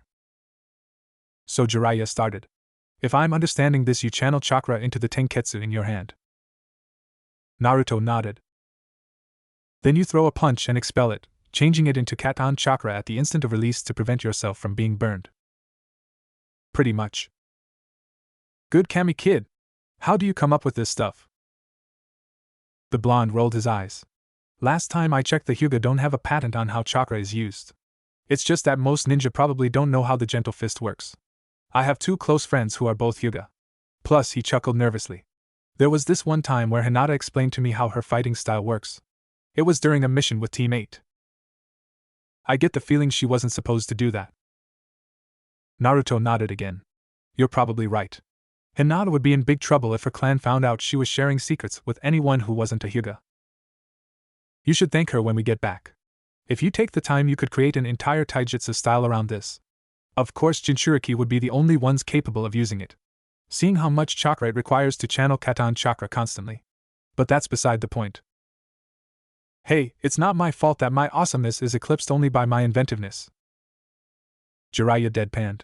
My, how modest you are. Anyway, your new discovery aside, we should probably get back to training. Right. This was good. Oh, so good. Naruto almost burst into a fit of chuckles, but held them back for fear of dispelling the incredible image before his eyes. This would be perfect for his plans. Beyond perfect. This was what he'd been looking for down to AT. And what was more, it also fulfilled several of his other needs simultaneously. First and foremost, it would grant him the time he needed to study his father's work without interruption.